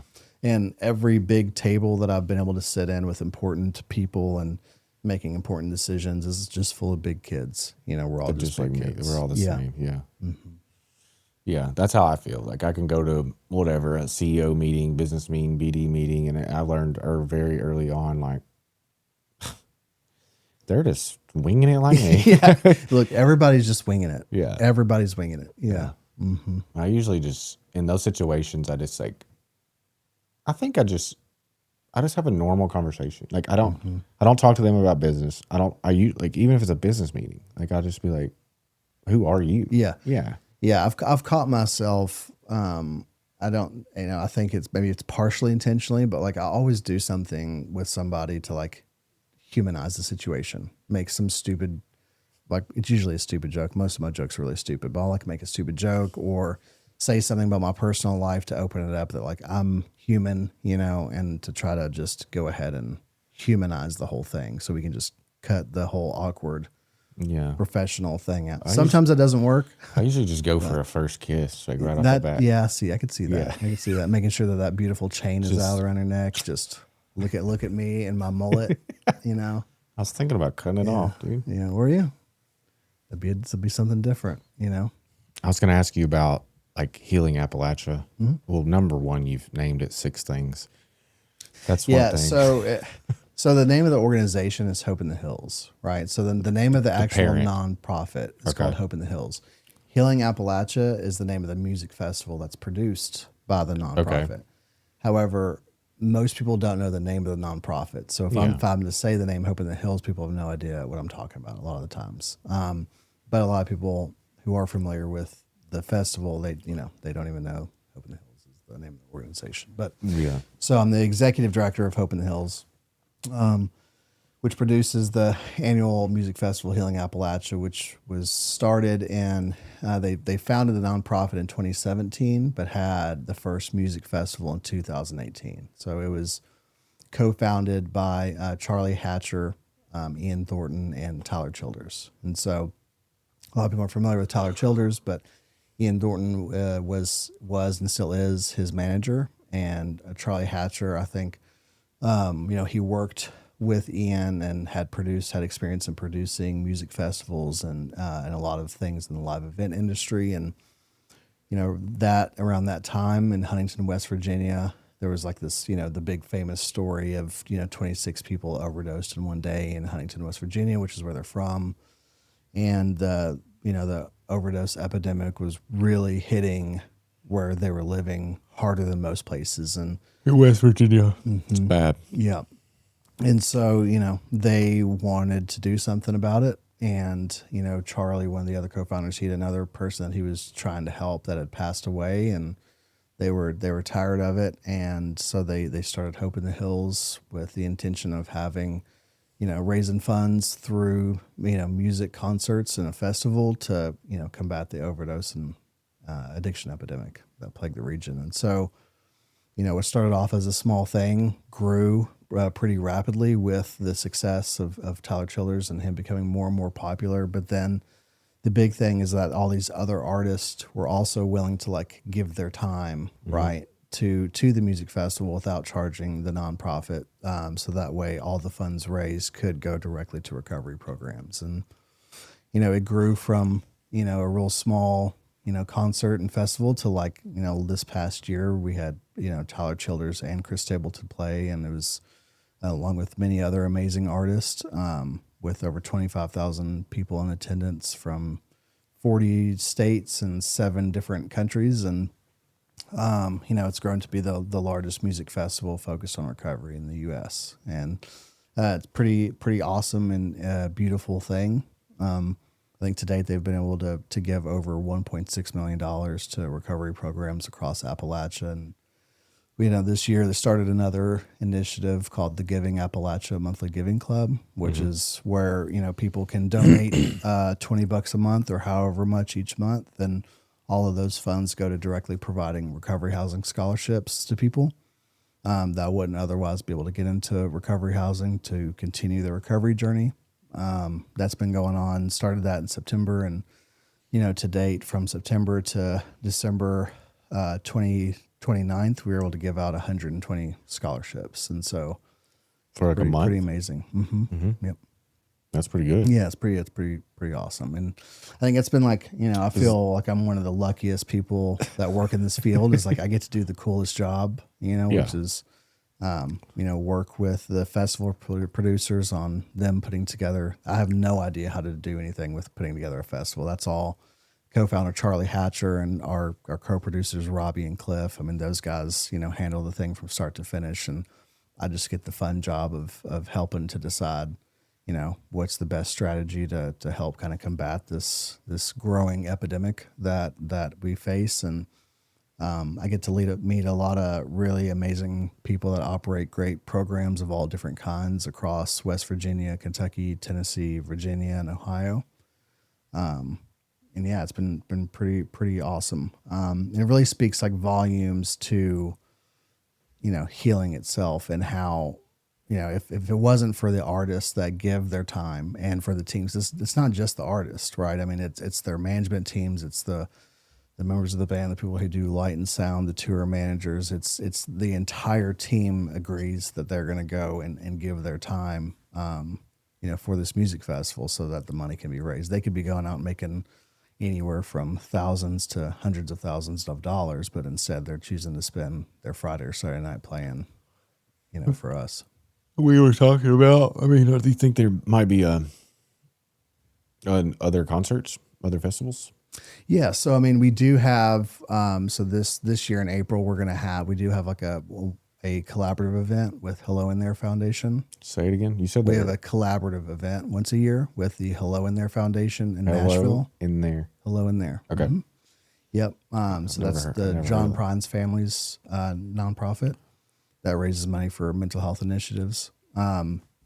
But yeah, then the goal is to kind of grow that to have a much larger event, hopefully in 2027 in Nashville.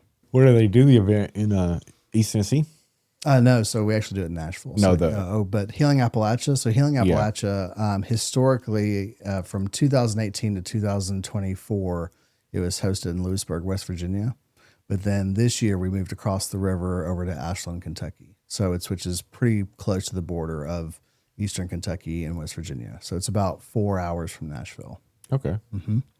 Yep. And then I think that's probably where it's going to be in 2026.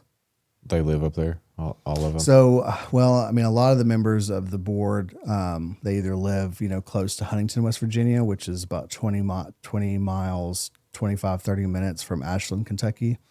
But then some of the other individuals live on the other side of West Virginia. So Sounds like a great organization. It's it a is. great It idea, is. man. Yeah, I hope that you come out this year. You know, I might. you might. I'll hold you to it. When is it? So it's typically going to be the second or third week in September. Okay. Around there. Yep, somewhere around there. Okay, cool. So late August. Yeah, we're hoping to have late, the final date released soon. late of when August it's or gonna be. late summer. Late Yeah. summer. Yep. Yeah. Yeah, and last year we were super fortunate that the weather was perfect, and knock on wood, it'll be perfect again this year. Yeah, I was at that retreat and right before September. It was real nice. Yeah. Yeah. Yep. The one you were supposed to be at. The one I was supposed to be at. Yep. Yeah. I think you still should have came. I should have. Yeah. You should have just came, but not did the job, you know? That's true. Yeah. I probably should have. Definitely needed it. But that's kind of work for me, you know, because I'm part owner of that business. No, I'm saying you should have just attended. Yeah, but then if I'm attending something, that I'm gonna work it, so I'm not gonna. I'm good. You know, I'm good on that. Yeah. It was nice actually, like not having y'all there because we kind of pitched in, you know, like it brought more community. Yeah. Which is something you should Well, maybe we learned. think Yeah. So about. then we should never hire anybody to cook. Yeah. Yeah. We don't want to rob them. They're the experience of community. Yeah. Yeah. That's good. I'll be using that for. I've been promoting it. I think that it was a great thing. It was a good experience. Yeah, I mean, I will say I've been very fortunate to be able to do a retreat that Stan is like facilitated at that space. Okay. Even before it was like all renovated and set up to be an actual retreat center. I mean, it's. I think it's because Stan and his wife kind of set that up with the intention of it being a place for healing, and then also the skill set and experience that Stan has of being a facilitator and counselor. Yeah, I mean, it's definitely what he's supposed to be doing. Sam, phenomenal. Yeah. That's what I remember people telling me that. Surprised me, dude. Yeah, and I've only experienced that man as a friend. I've never experienced Sam as a facilitator, but it doesn't surprise me at all to know that. I wouldn't say we're a friend, but we're acquaintances, and like, but I've never experienced him like that, and I was like, okay, Sam. Yeah. Well, I didn't know you had that in the ammo basket. Yeah. He's a great guy, man. He is. Yeah, he's coming on. Yeah. Yeah. Good. It'll be a good one. Some people come in here and like dump. Oh, I bet. Yeah. I bet. I mean, there's a weird thing that happens even for me internally, you know, that like whenever like those lights go on and like, you know, you're being filmed, that like my brain I'm an overthinker anyways. Yeah. So like if I know that it's being recorded, I'm gonna really overthink it. You know? Yeah. Mm-hmm. Nah, I thought I would. Yeah. I mean, but you're a fellow that maybe kind of likes the limelight a little bit, you know? No. No. Yeah. All those TikTok videos I've done, that's goofiness. Yeah. That is, I don't belong there. Yeah. But this feels like at some point it feels like, all right, we're at lunch. Mm-hmm. We're just, you know. Yeah. I kind of like wish that I could always start recording an hour and a half into it because yeah. But no, I think it's rad. I wish that I had the personality to do a podcast because I think like being creative is like important, you know, and to have some sort of outlet. And I think that's kind of what podcasts are in a lot of ways, is like an outlet to be creative for not just the host, but for, you know, the people that are on the podcast, you know. I was really like, I'm torn of like, you know, not torn, but like, I don't want to like, I don't know what it's going to be. Right. Mm-hmm. So like, what is it? Is it soft white underbelly? Because I have the ability to do something like that because I have 150 guys that I can go pick up today, you know? You know, be like, tell me about your life. And I'm like, I don't know. I just got off the, you know, but do I want it to be that? Do I want it to be like success stories? Mm-hmm. Do I want it to be the meeting thing? You know, so I've tried to like not chop its legs. Yeah. And like, I've got better at this portion. Mm-hmm. And like being able to like navigate how to communicate to people and kind of get what I need out of the thing, you know? Yep.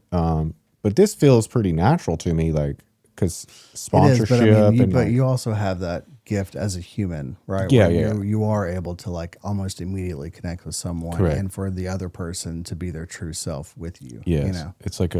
It's like some people have came to me and been like, well, maybe you'll be like a preacher one day. And I'm like, I don't think that's my gift, you know? But someone can get in my truck and it just pours out of them. Yeah. And I'll go, why are you, you know, I appreciate you telling me. Well, why are we doing, what are we doing here? I think it's because you were talking about it earlier, like when you get to like a meeting that's maybe whatever, you like kind of pour yourself, you know? Like I do that. I'm like, yeah, this is my life. It's messed up. It's, you know, like, and they're like, oh, I can do that. Oh, well, yes. Oh, okay. My stuff's messed up too. Yeah. I see how flawed you are. That's great. So maybe I'll share some of mine. Yeah. Yeah. What do you think, like, in your recovery process? Like, I guess one question would be, what do you think changed, like, when you got to California and, like, made the shift? Like, what happened, you know, compared to before? Yeah. I mean, I want to say, I think there was a multitude of things that happened where, like, that shift kind of took place. One was I did hit, you could say, a new low, which I don't think that that's a requirement for people to kind of make that change. But I mean, I had my addiction in life had reached a point that I'd never been that low, you know, where my body was physically shutting down and I had warrants, you know, it's like things were wrapping up one way or the other. And I knew that.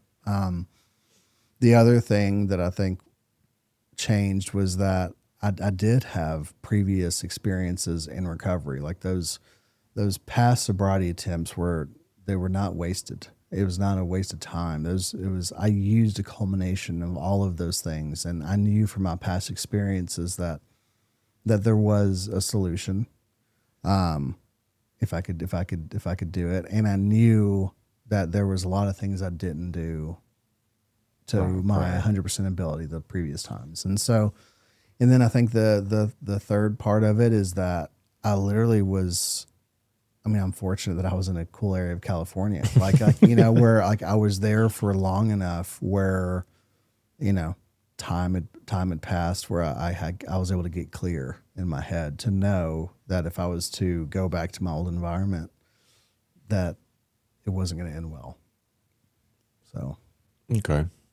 That's a good answer. And then I think when maybe the most important part of it is I was like, whenever I made that decision to go to that other recovery home, is I was surrounded by other people that were obsessed with making recovery their priority and making recovery as a way of life and living it through their actions like a priority. Isn't it great when that happens? Yeah. I mean, that to me was probably that's probably the biggest contributing factor, to be honest, is that like, I truly do believe that humans are typically the sum of the 5 people they hang around most. So if like you look at, you know, who are the 5 people that you're spending the most time with, more than likely you're going to listen to some of the same music, you know, you're going to talk the same way that they talk, you're going to probably make around the income that they make, you know. And the 5 people I was hanging around with. That is not true. That last statement is not true. Which one? That we're going to make the same income. Well, it depends. I mean, for me, that's been the case. Mm-hmm. Mm-hmm. I like a good grimy face tag guy to hang out with. Do you? Well, maybe that's why you're not making more money now, you know. But no, I mean that it's, you know, whenever you're hanging around everybody that's like making recovery a priority, kind of like we talked about earlier, with being surrounded by people who are like in the healing space. It's like if your best friend is obsessed with doing step 11 every night, he's gonna be pretty damn annoying about you doing step 11. All right, you know? Let's do it. Yeah. Well, here I am praying on my knees. Yeah, I get it. I'll talk to God. Whatever, dude. Yeah. Or is it selfish, dishonest? Okay. Yeah, you know what? Running sober living and, you know, being a part of a home group, you see it come. Like running sober living's one, I can feel it. Mm-hmm. Well, I run recovery homes. I don't know what sober livings are, but you know, go ahead. Okay. I didn't know we were okay. Recovery residents. Yeah, recovery residences. Okay. Yeah. High quality recovery homes. All right, Kyle. Certified. I can like feel that McKnight, let's say that house. I could feel it in my soul. Mm-hmm. They're doing it. Yep. Yeah. Yep. And I can also feel it the other way. Yeah, 100%. Yeah. And I don't even have to.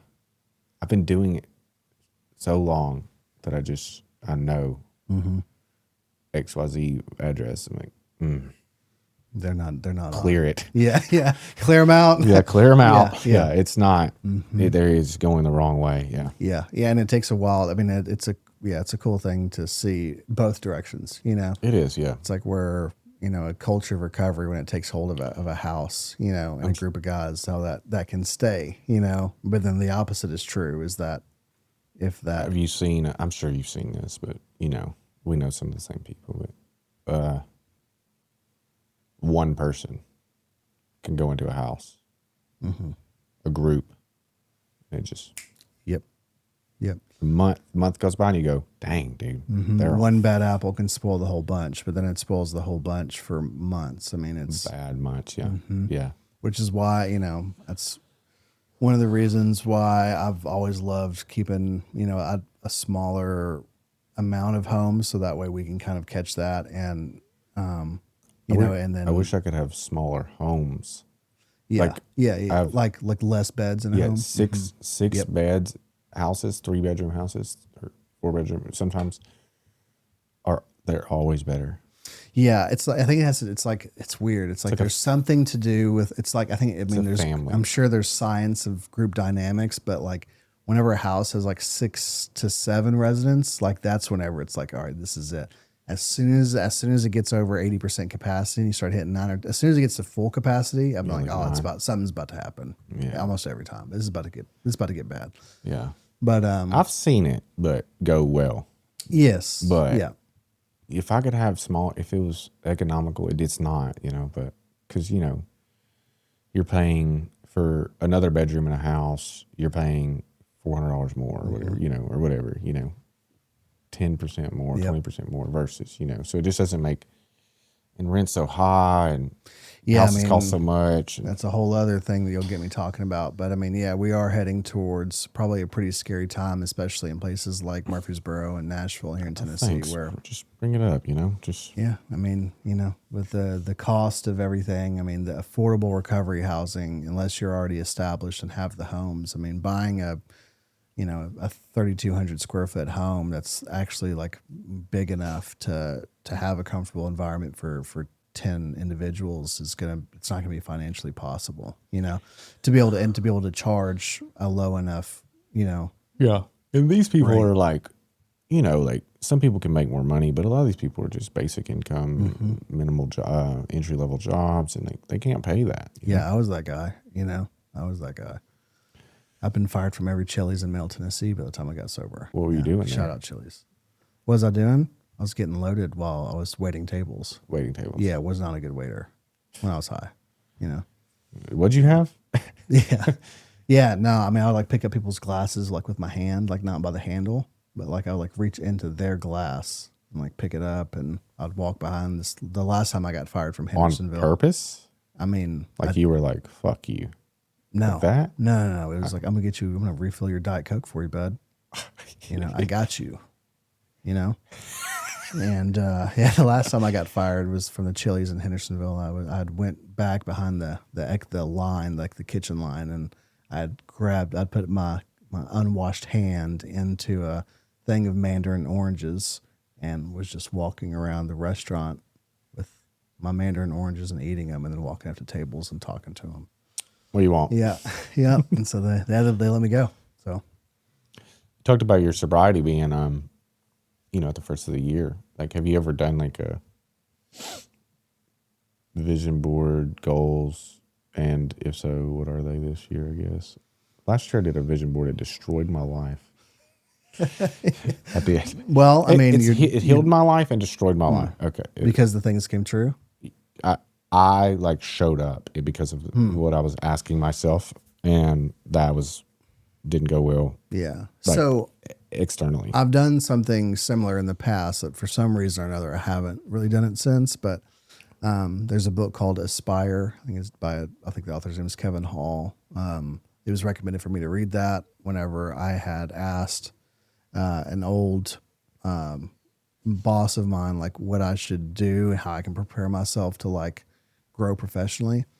But there's a part of that book that talked about having what's called like a sensible vision, where you are intentional in your meditation practice of like closing your eyes and imagining what it would be like for you to be at the end of your goal. Okay. And not just imagining what it's like, but like, I mean, physically, you're Feeling contemplating, what does your shirt feel like? What is, or is it cold? So manifestation. Right.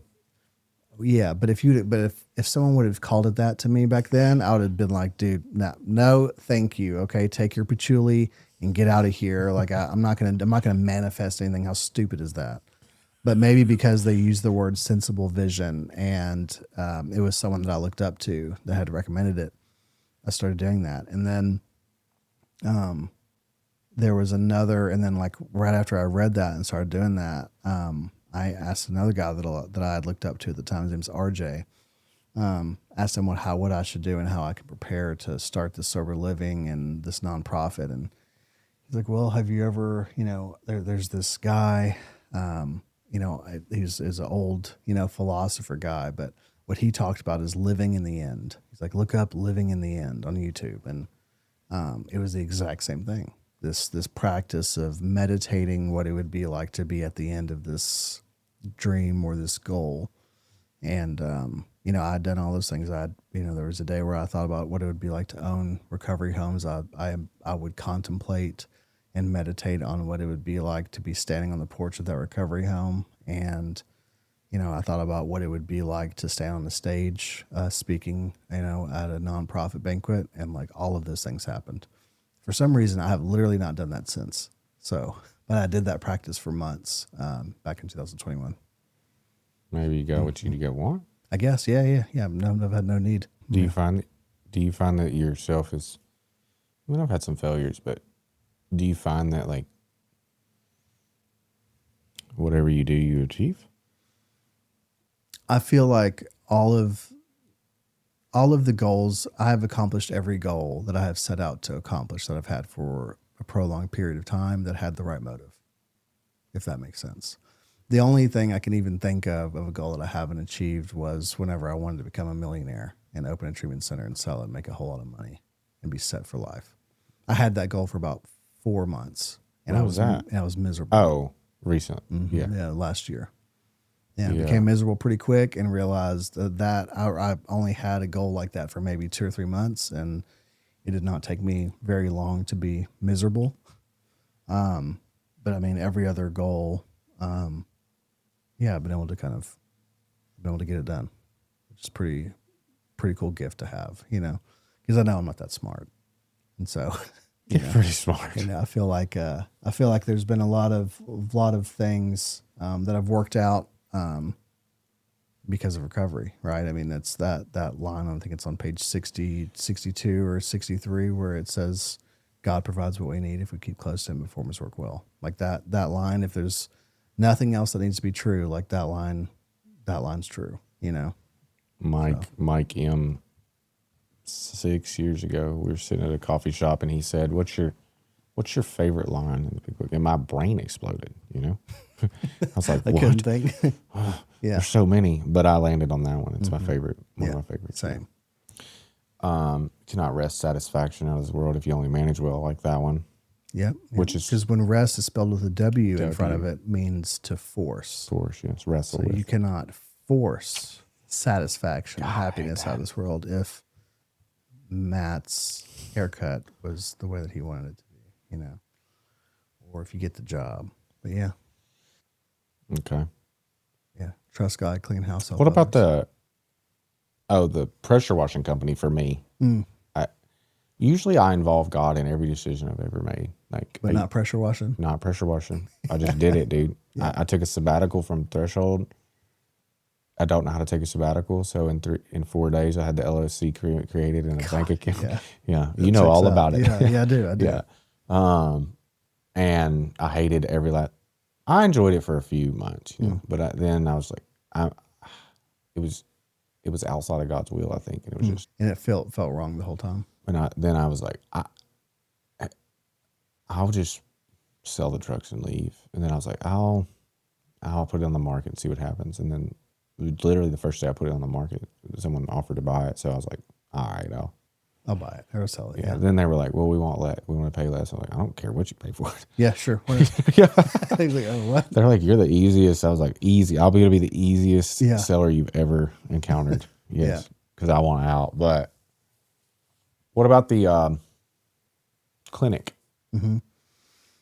Yeah, Hickory Health and Wellness back in the day. They're talking about. Yeah, so we've actually revamped that. Yeah. Yeah, so I mean, because I do feel like, and I mean, in the time that we did have the original Hickory Health and Wellness, we went from 0 patients to 90 patients in less than 90 days, and we didn't even have it open long enough to have insurance contracts. Those were all cash pay patients. And so, I mean, I don't consider that a loss. I mean, we were successful. There was just outside factors with other partners that needed to kind of take some time for themselves. And we were very fortunate in that we could close, you know. And it wasn't a big deal. And it wasn't. I mean, losses like we didn't lose any money at all. I mean, it was, we got out clean with that. And now we're able to kind of relaunch that. And yeah, I mean, there's always been that goal of having a truly integrated clinic for individuals that it obviously open to the public, but like I do feel like there's this gap for people in long-term recovery and in that first year or two to receive high quality medical care and behavioral health care that kind of coordinates with each other, because they all are interrelated. And so that's kind of the goal, you know. We'll see how that one pans out. You know, my business partner, Nick, has been heading that up, and I've, you know, with the loss of Morgan, that's one of the things that I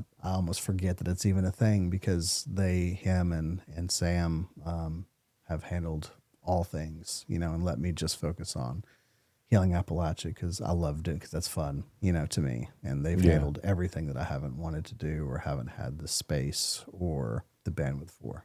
That's awesome. So every guest we ask the same question, and it's based on the poem I read earlier. Try to attempt to read from my memory, but the question is, what is your deepest fear? When you answer the question, you'll state the question and then answer. It's very specific, man. What is my deepest fear? I think that evolves. I have a couple pretty deep fears. And the only way I can answer that is through the lens of my grief, I think, right now. Right.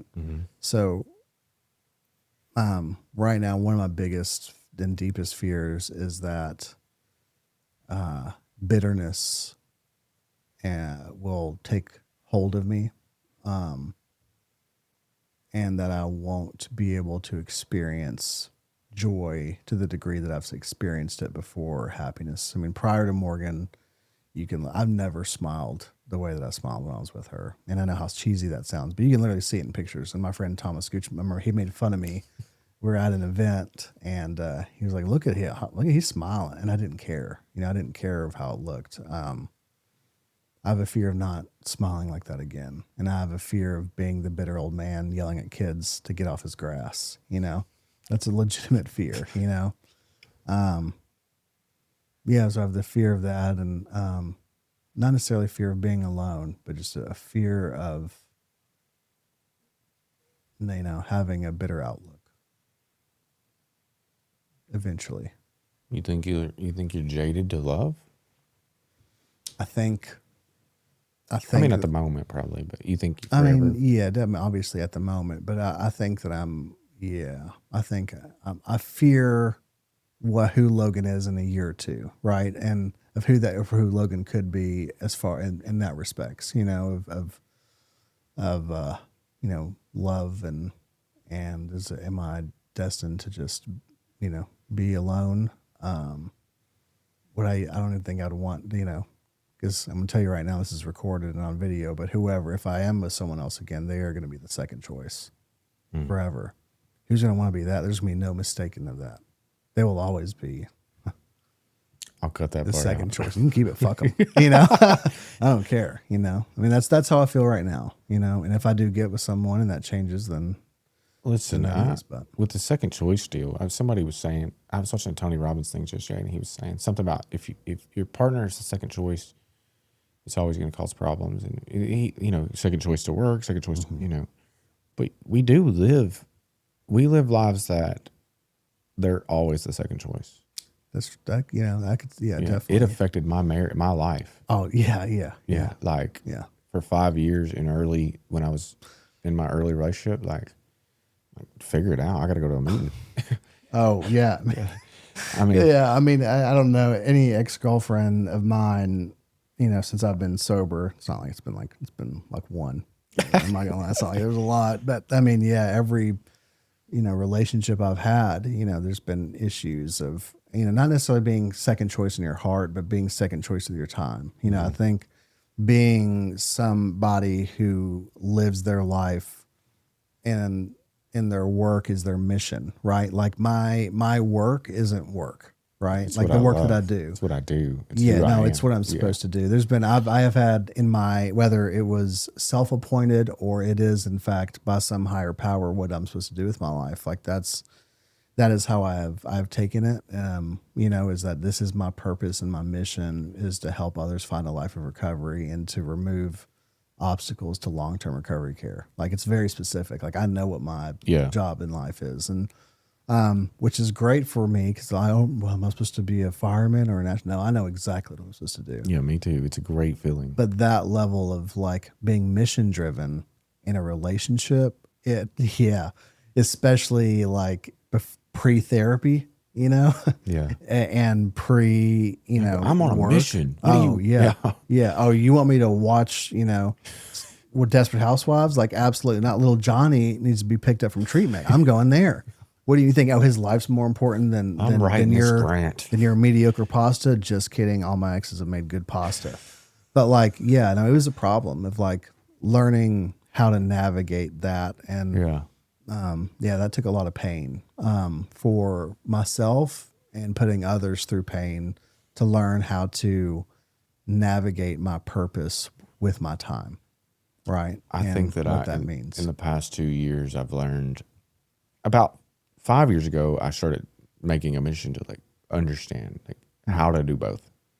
But in the past 2 years, I've learned I'm more effective at what I do when I take care of myself and 100%. I'm engaged in self-care activities, including loving other humans around my life. Yes.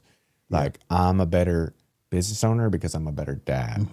And I'm a better dad because I'm a better business owner. Yeah. Yeah. Because I'm more healthy and I'm more effective with my time. But it took me a long time to understand that. Yeah, same. And I'm sure that there are people that might watch this and say, "You haven't learned that at all. Like, what are you talking about?" I feel like from our days at 10R, who Logan was. Yeah.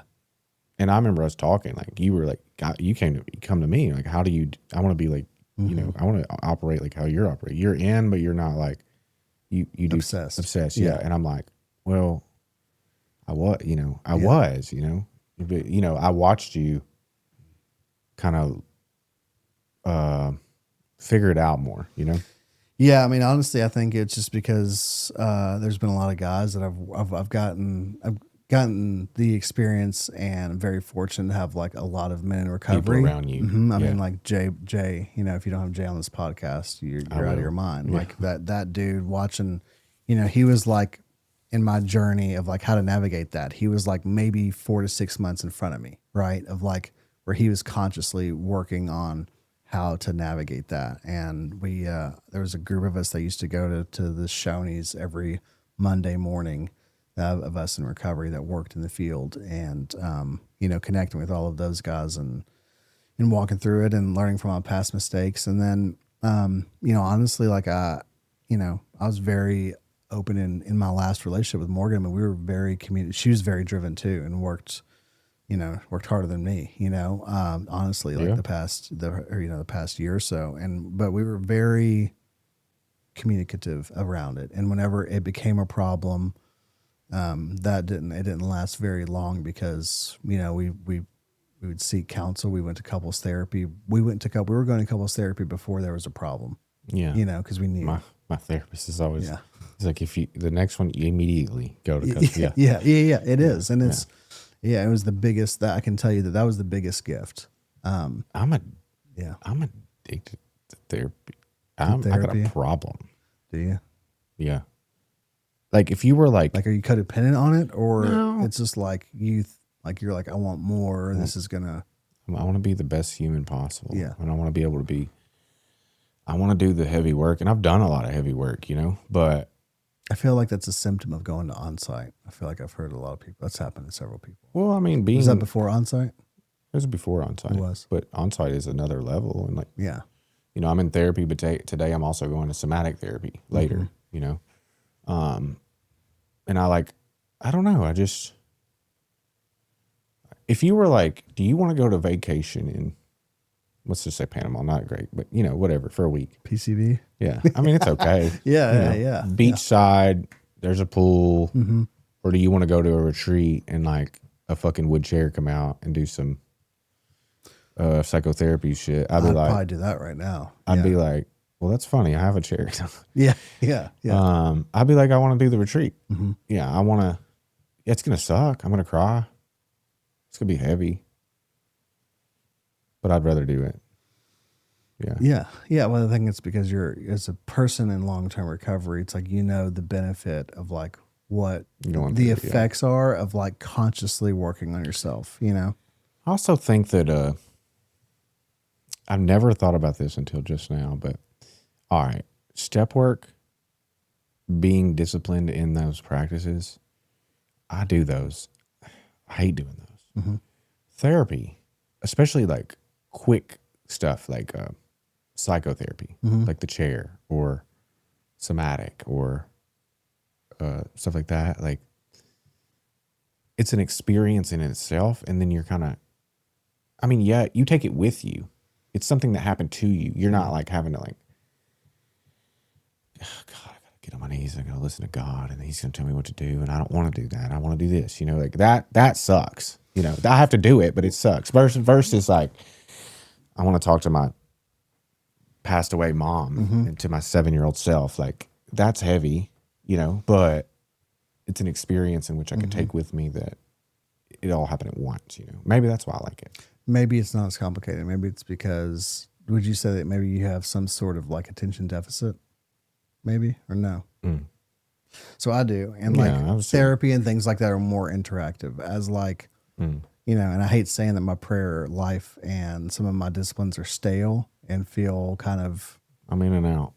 yeah, I mean, but a lot of times they are stale. And a lot of times it's like, okay, am I just going through the motions because that's what I'm supposed to do as a good AA boy? Like, you know, and then maybe I need to change up my practices. But like, I don't know, therapy is a bit more interactive, you know? And sometimes I do want to talk about Logan. I just want to talk about little Logie, you know? Yeah. And Little Logan's important. yeah, to others. I want other people to hear about, you know, little Logan. Maybe, you know, I can walk. Therapy sometimes can be more of like a quick fix. Like I'm going to walk away from this session or this experience and my perception will be different, right? As opposed to like, you know, prayer and my spiritual disciplines are more of like a long game sometimes, Yeah. you know? That's it for me. I think at the end of the day, like I go back to the fact, well, what is Logan?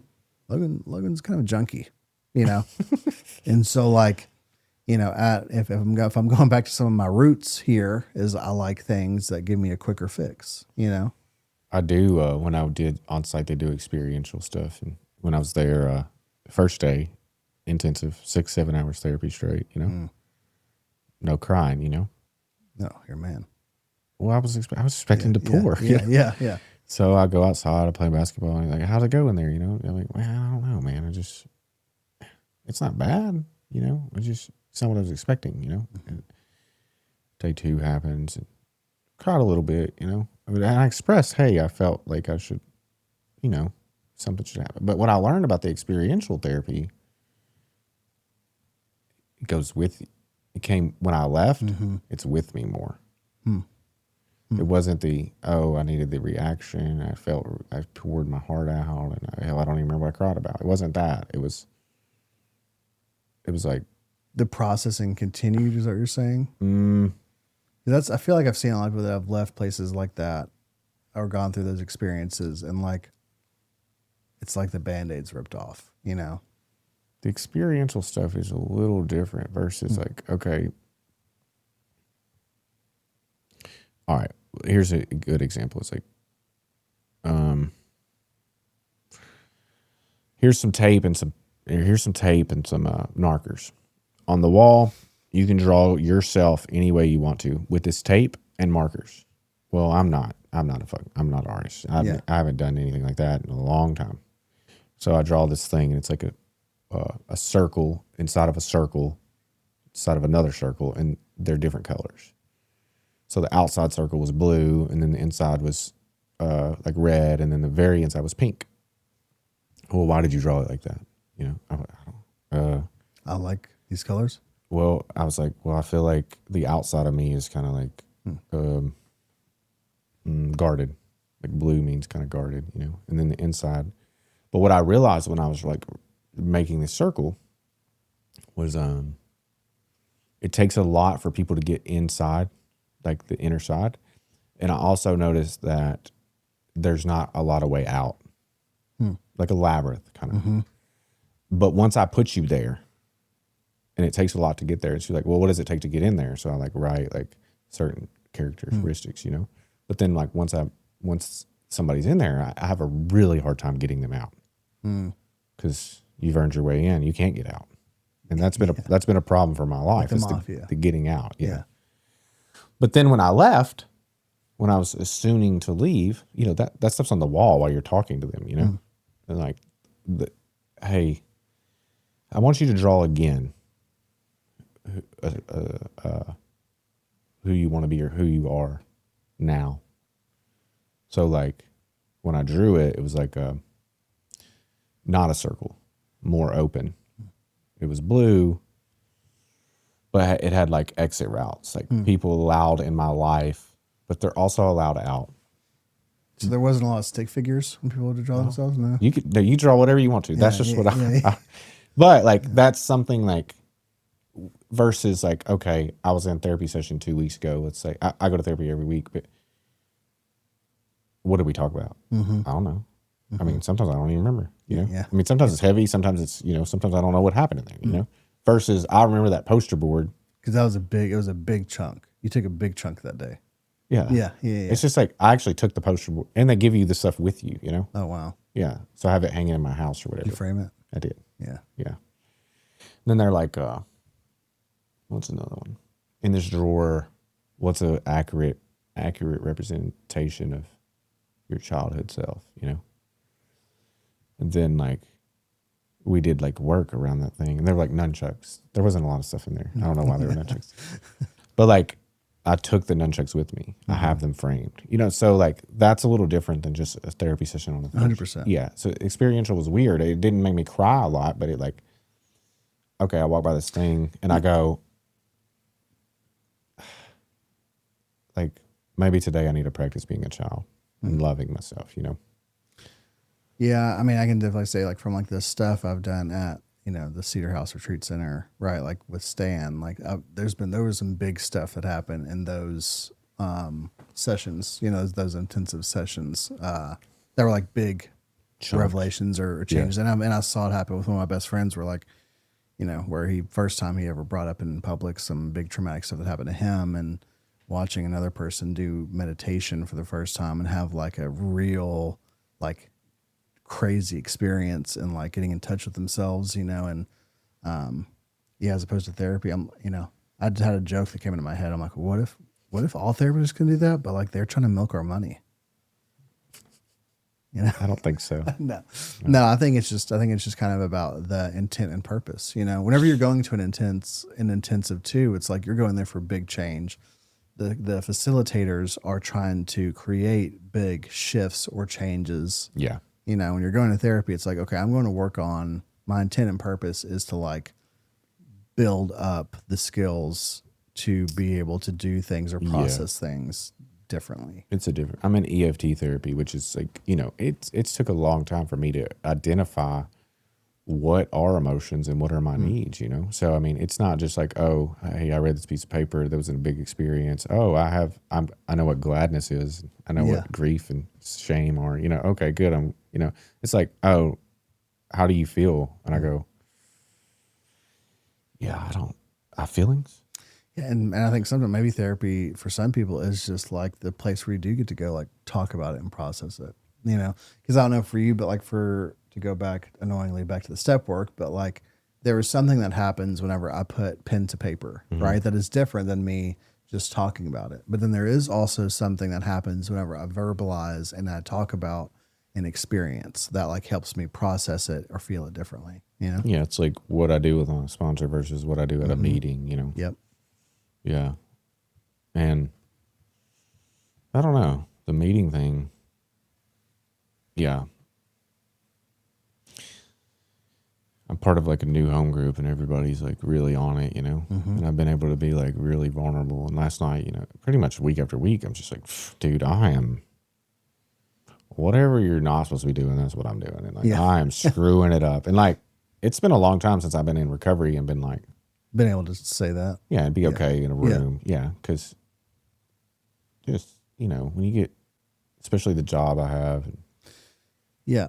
Yeah. That's, like it goes back to like that group of guys that we would all go to Shoney's on Monday. Like it was I think it was vital for me as a person in recovery that also worked in a leadership capacity, with people that were in early recovery, for me to like have my space to be the flawed human.